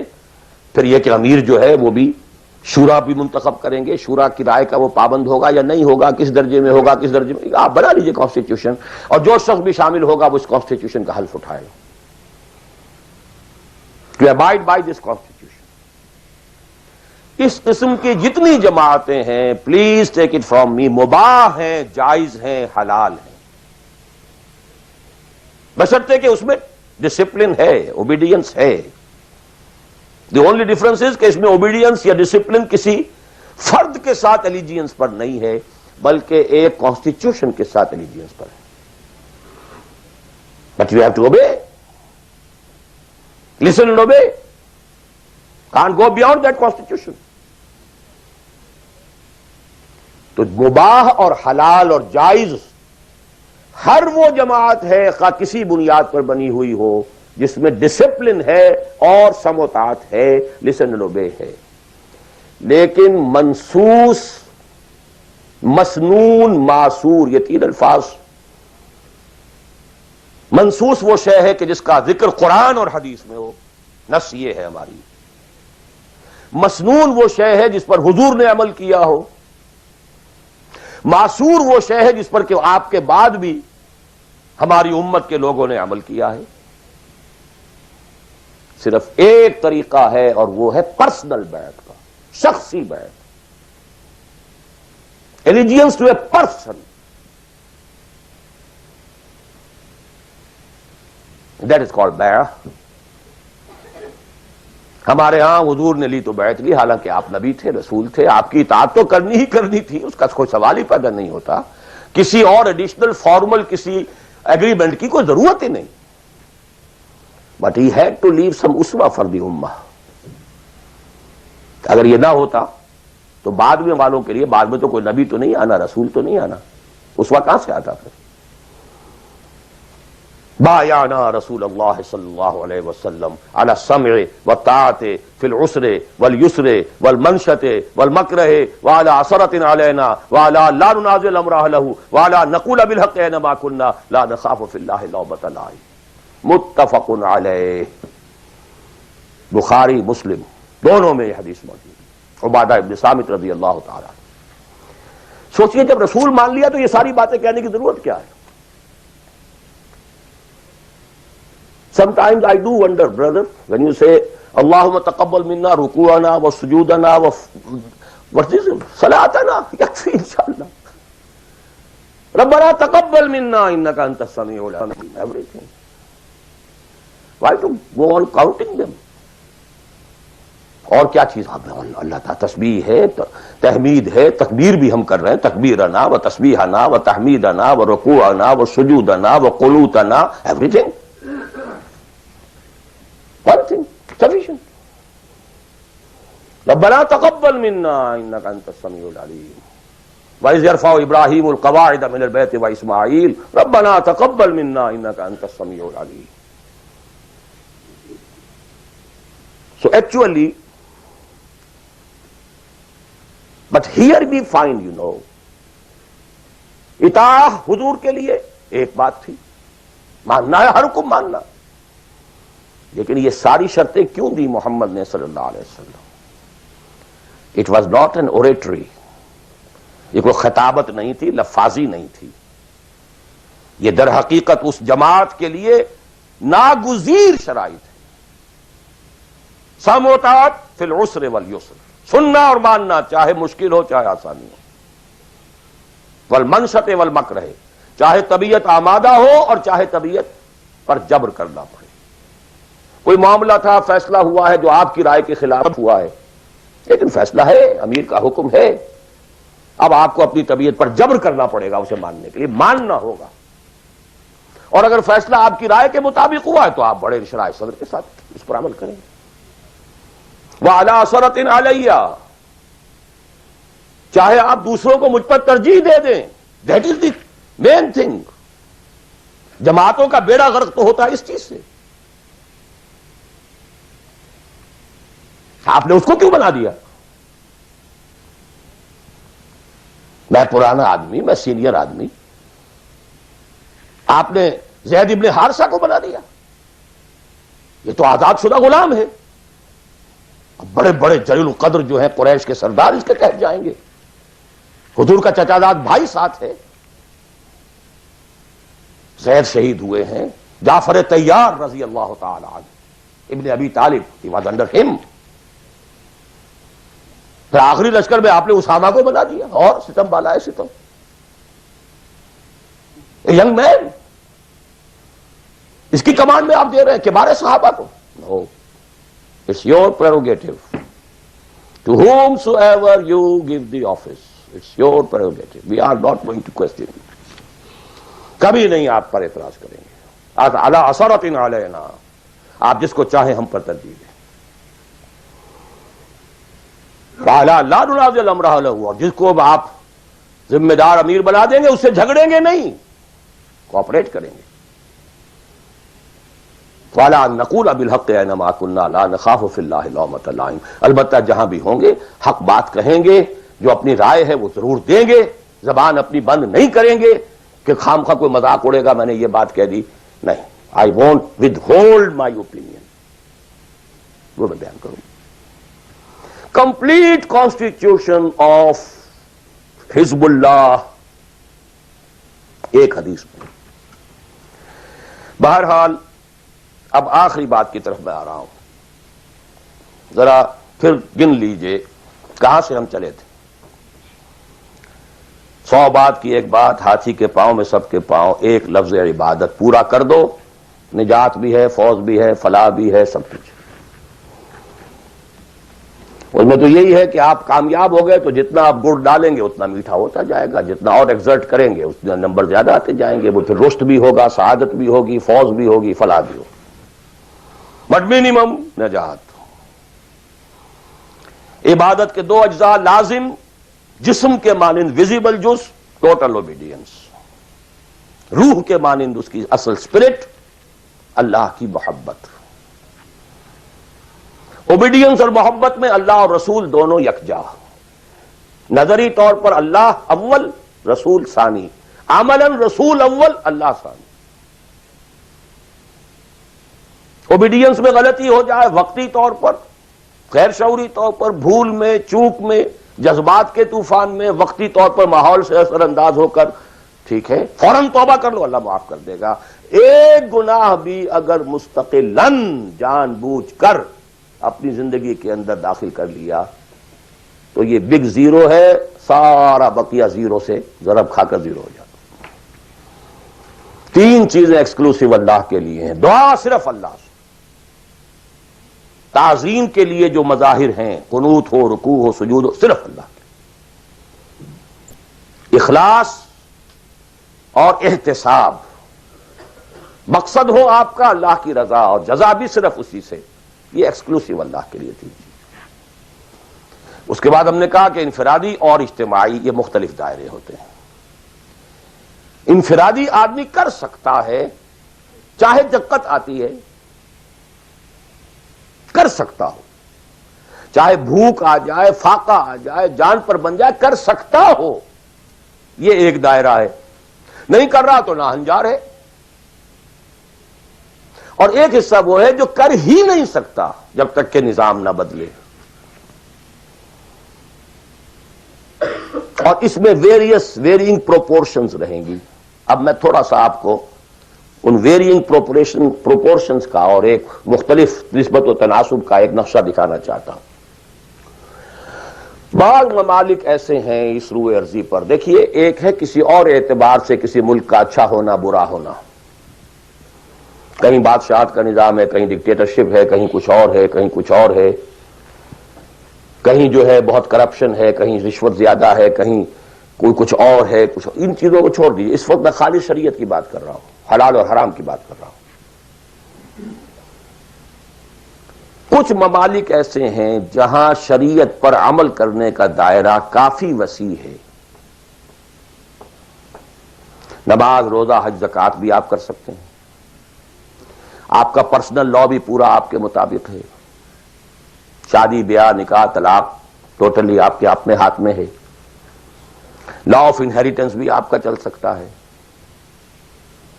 کسی درجے میں حدود اور جو ہیں سزائیں، حدود و تعزیرات بھی نافذ ہیں. اگرچہ پورا نظام تو نہیں ہے اللہ کا، ٹوٹل تو نہیں ہے. سودی نظام ہے، معیشت یہ ہے، فلاں ہے، بادشاہت ہے، یہ ہے، وہ ہے، سب کچھ ہے، ظلم ہے. لیکن یہ چیزیں انفرادی اعتبار سے دائرہ وہاں کافی وسیع ہے. اس کی مثالیں ہیں سعودی عرب، ایران آف ٹوڈے، اور مجھے زیادہ حالات معلوم نہیں ہے لیکن مجھے توقع ہے کہ سوڈان آف ٹوڈے، اور میرے خیال میں اس کے علاوہ کوئی نہیں. اس کے بعد ایک اور دائرہ آتا ہے اور وہ میرے نزدیک اس میں ٹاپ پر پاکستان ہے. نماز، روزہ، حج، زکوٰۃ کیجیے. پرسنل لا وہ بھی آپ ویسے کہنے کو وہاں ہے قانون، لیکن یہ کہ بالفعل ایک آدمی چاہے تو اسلامی قانون پر عمل کر سکتا ہے. انہیریٹنس آپ اپنے حساب سے کر سکتے ہیں. دستور میں طے ہے حاکمیت اللہ کی. گویا کہ نظری اعتبار سے وہ ملک جو ہے وہ اللہ کی حاکمیت پر مبنی ہے. قرارداد مقاصد دستور کا جز بن چکی ہے. لیکن پھر نوٹ کیجئے، رشوت ہے، یہ ہے، وہ ہے، ظلم ہے، ناانصافی ہے، یہ سب اپنی جگہ. میں اس وقت شریعت کی بات کر رہا ہوں. ایک آدمی خود وہاں رہتے ہوئے چاہے بھوک آئے، تکلیف آئے، مصیبت آئے، اس کو ہر وقت جو ہے غصہ آتا رہے، یہ کیوں ٹیلی فون کا بل جو مجھے زیادہ آ گیا، یہ کیا ہو گیا، میری جو ہے میری تو کنفرم سیٹ تھی، یہ کیا کر رہے ہیں یہاں پر کہ مجھے بتا رہے ہیں کہ سیٹ نہیں ہے، وغیرہ وغیرہ سب کچھ. لیکن آپ شریعت پر عمل کر سکتے ہیں. تکلیف اٹھا کر، مصیبت جھیل کر، پیٹ کاٹ کر، فاقہ کر کے، جو بھی ہے، بڑا کاروبار نہیں کر سکتے، چھوٹا تو کر سکتے ہیں، جس میں نہ انکم ٹیکس کا معاملہ آئے گا، نہ کسی اور کی خباثت آئے گی، نہ کچھ اور ہوگا، کر تو سکتے ہیں، پیٹ پال سکتے ہیں۔ یہ ایک ملک ہے پاکستان۔ پھر یہ کہ نظری طور پر وہاں اگرچہ بالفعل نہیں ہے، نظری طور پر قرارداد مقاصد، ساورنٹی بلانگس ٹو اللہ۔ اب اس کے بعد وہ ملک آتے ہیں کہ جو خالص سیکولر ہیں، لیکن ان میں بھی میرے نزدیک ایک اعتبار سے بھارت بہت بہتر ہے۔ مثلا یہ کہ دو ملکوں کو ذہن میں رکھ لیجئے، ایک امریکہ یا امریکہ کی طرح انگلستان اور فلانستان اور فلانستان، آل، ایک بھارت سیکولر ہے، لیکن کم سے کم آج کی تاریخ تک مسلمانان نے، بھارت نے اپنا پرسنل لا محفوظ رکھا ہے۔ آئی سیلیوٹ دم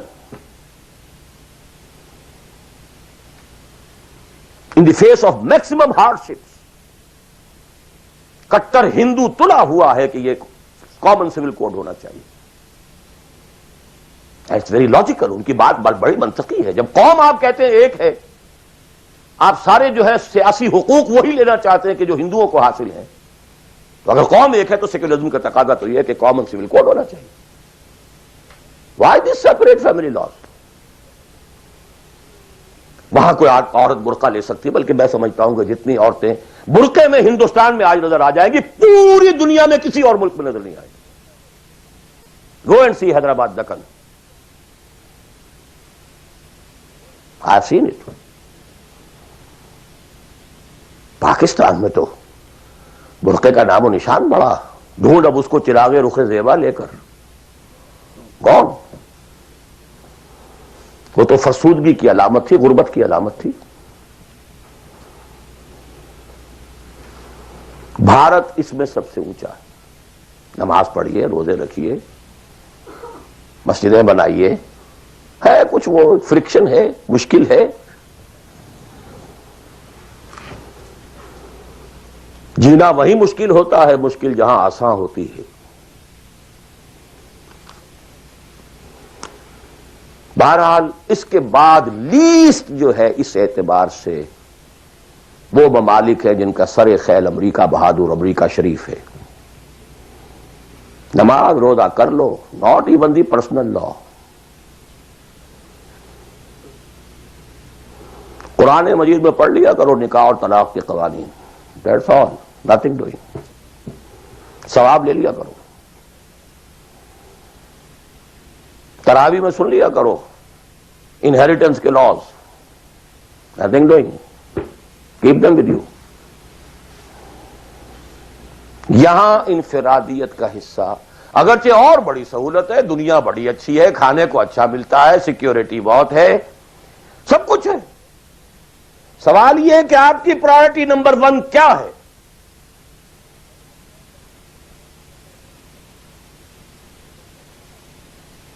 تو بائی چوائس اگر کسی کا مسئلہ ہے تو میرے نزدیک وہ بڑا مخدوش ہے۔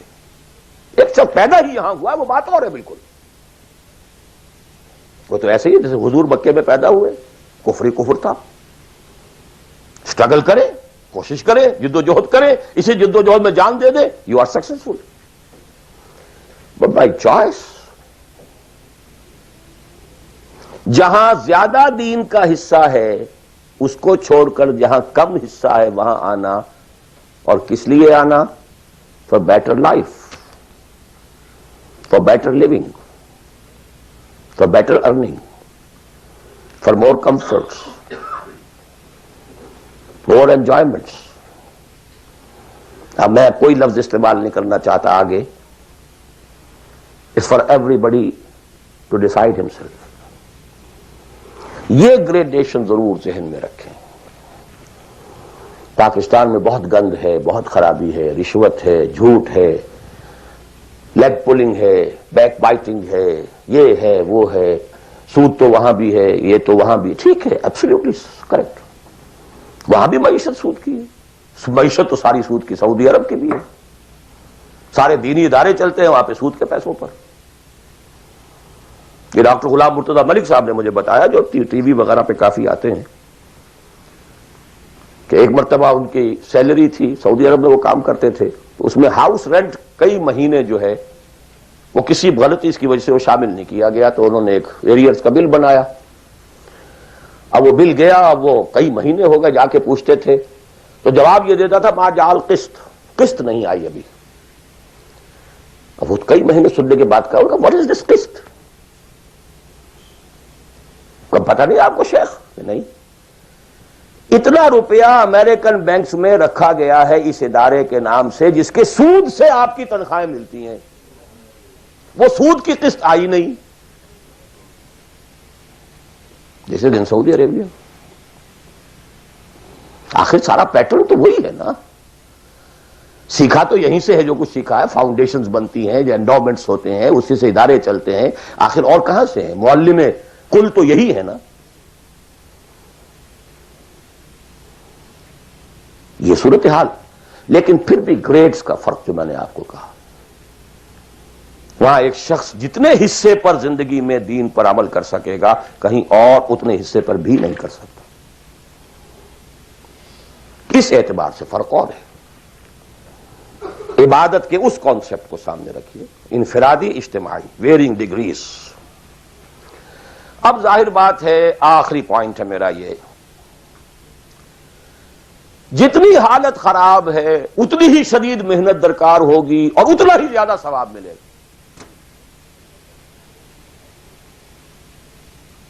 جہاں جتنی آسانی ہے اتنی ہی محنت کم ہے، اتنا ہی ثواب کم ہے۔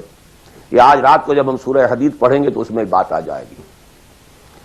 لا يستوي منكم من انفق من قبل الفتح وقاتل اولئك اعظم درجة من الذين انفقوا من بعد وقاتلوا وكلا وعد الله الحسنى۔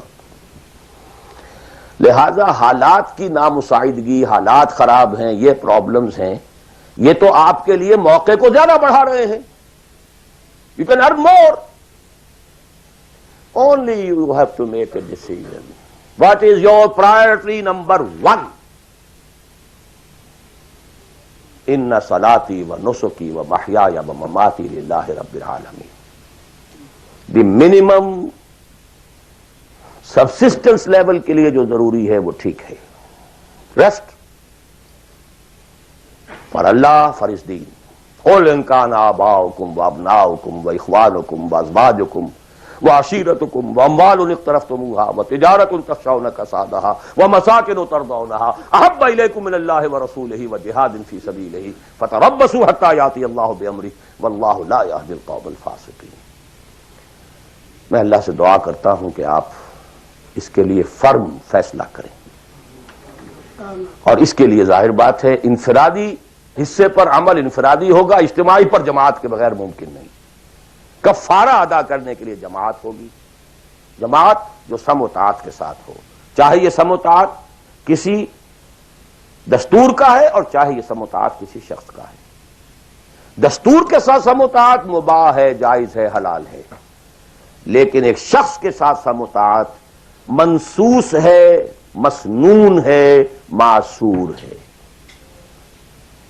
اور ان دونوں کے درمیان جو فرق و تفاوت ہے اس کو بیان کرنے کی ضرورت نہیں۔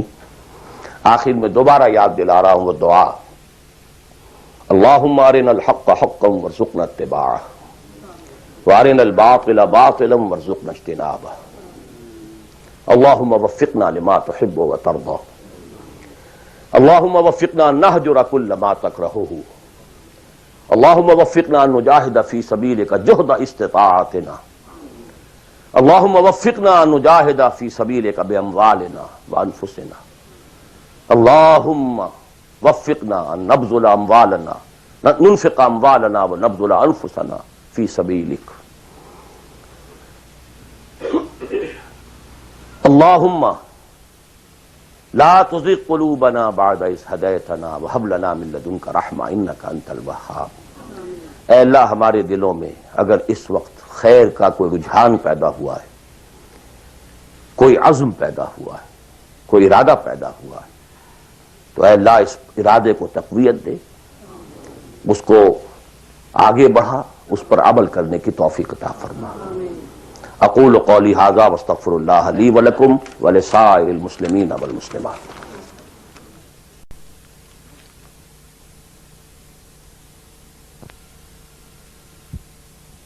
ڈائریکٹ ایک شے فی نفس ہی حرام ہے، نجس ہے.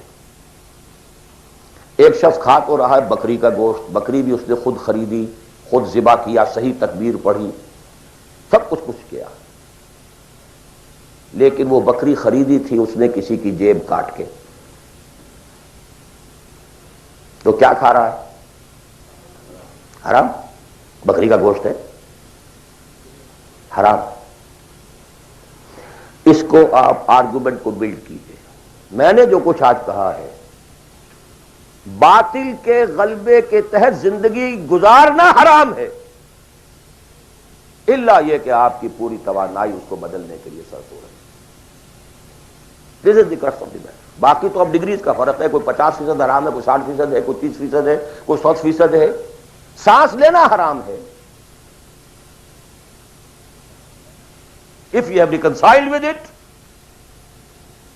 your very life is haram. باقی سب ڈگریز کا معاملہ ہو جائے گا. آپ کوئی شخص بینک کی سروس کر رہا ہے، کوئی شخص بینک سے اوور ڈرافٹ لے کے بزنس چلا رہا ہے، کوئی ایک ایسی فرم کے اندر اکاؤنٹنٹ کی حیثیت سے کام کر رہا ہے کہ جس میں بینک کا اوور ڈرافٹ بھی ہے، سب کچھ ہے، وہ انٹریز بھی پاس کر رہا ہے، لکھ بھی رہا ہے. کوئی شخص بیچارہ مزدور ہے، اس کارخانے میں کام کر رہا ہے کہ جو چل ہی رہا ہے اوور ڈرافٹ کے اوپر، بینک کے اوپر. اب یہ آپ سمجھیے کہ ایک گریڈیشن تو ہوتی چلی جائے گی.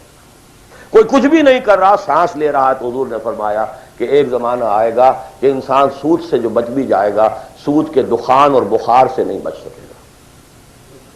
ہی ہیز ٹو انہیل. سانس تو لینا ہے اسے، اور سانس کے ساتھ اس کا سود جائے گا. گندم کے ہر دانے کے اندر سود ہوگا تو کیا کرے گا؟ وہ ہے نظام کا معاملہ. اور آج دنیا میں ہم اس جگہ پہنچ گئے ہیں. نظام کی گرفت اتنی اسٹرانگ ہو گئی ہے، انڈیویجول کی حیثیت بالکل نہ ہونے کے برابر رہ گئی. بہت کنٹریکٹ ہو گیا ہے، بہت محدود ہو گیا ہے انفرادی آزادی کا دائرہ. نظام. جی اور کوئی بات؟ جی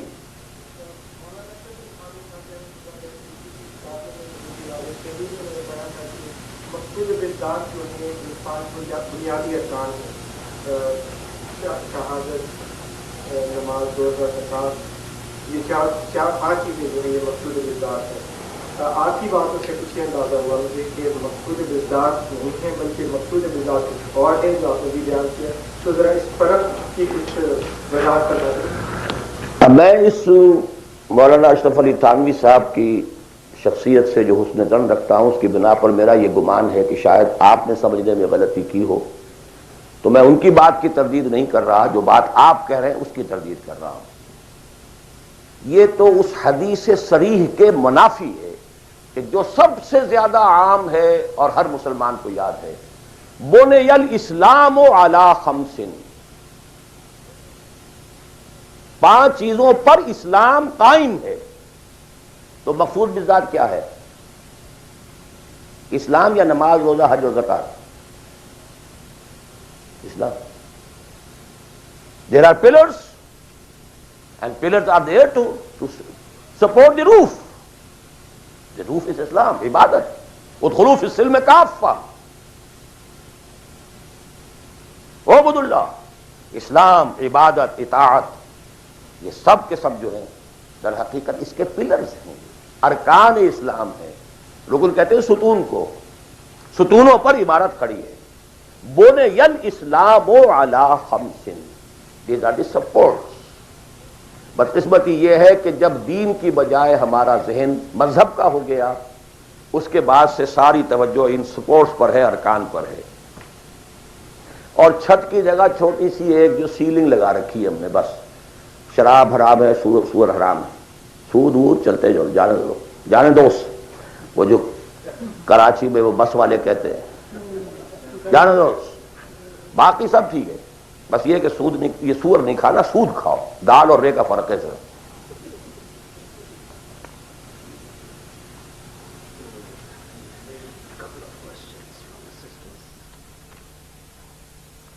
تقریر تو میں نے اردو میں کی تھی، سوال انگریزی شریف میں آ رہے ہیں.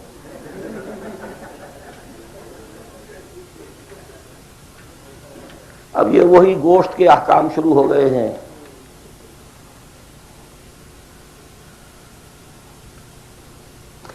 میں یہ سوالات آج نہیں لینا چاہتا. میں نہیں چاہتا کہ آپ لوگوں کا ذہن جو اصل تھیم ہے میری گفتگو کا اس سے ذرا ادھر ادھر ہٹے. جی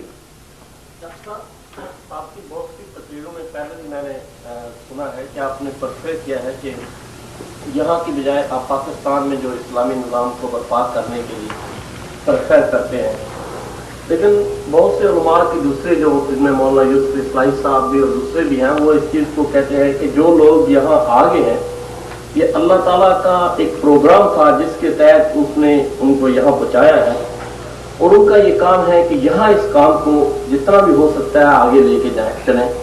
اور جو لوگ چلے ہیں اس میں الحمدللہ بہت زیادہ صلاح کی جو ہے نا کام سے آگے بڑھے ہیں، غیر مصنوع ہوئے. اس کے مطلب آپ کی کیا خیال ہے؟ یہ سوال ریکارڈ ہو گیا ہوگا یا نہیں ہوا ہوگا؟ تو چلیے جواب سے سمجھ میں آ جائے گا کہ سوال کیا ہے. دیکھیے، میں نے ایک بات عرض کی تھی، جو شخص کہیں پیدا ہوا ہے اس کے اوپر پہلی ذمہ داری اسی جگہ کی ہے. اسی جگہ کی زبان کو وہ صحیح سمجھتا ہے، صحیح بولتا ہے، اسی زبان میں وہ صحیح کمیونیکیٹ کر سکتا ہے. یہ ہے شریعت کا مستقل اصول. اب اگر کوئی یہاں پیدا ہوا ہے، چاہے اس کے والدین آ گئے تھے یہاں پر لیکن وہ تو پیدا یہیں ہوا ہے، اس کے اور جو یہاں کے نیٹو امریکنز ہیں ویدر بلیک اور وائٹ کوئی فرق نہیں میرے نزدیک. آنا نہ آنے کا فیصلہ جو بھی تھا وہ ان کا نہیں ہے، وہ ان کے والدین کا تھا. اور جہاں وہ ہے وہیں انہیں کام کرنا، یہی کام کرنا ہے. طے یہاں پر بھی ہو جائے گا کہ یہاں پر بھی وہی ریشو پروپورشن وہی ہو، پرائرٹیز وہی ہو. یہ فیصلہ اب ہر شخص خود کر سکتا ہے کہ میرے ہاں واقعتاً ریشو پروپورشن کیا ہے. بل الانسان علی نفسہ بصیرہ ولو القی معاذیرہ. آپ میری زبان بند کر سکتے ہیں اپنے جوابات کے ذریعے سے، آپ کا دل بتا دے گا کہ آپ کی ریشو پروپورشن اس وقت کیا ہے.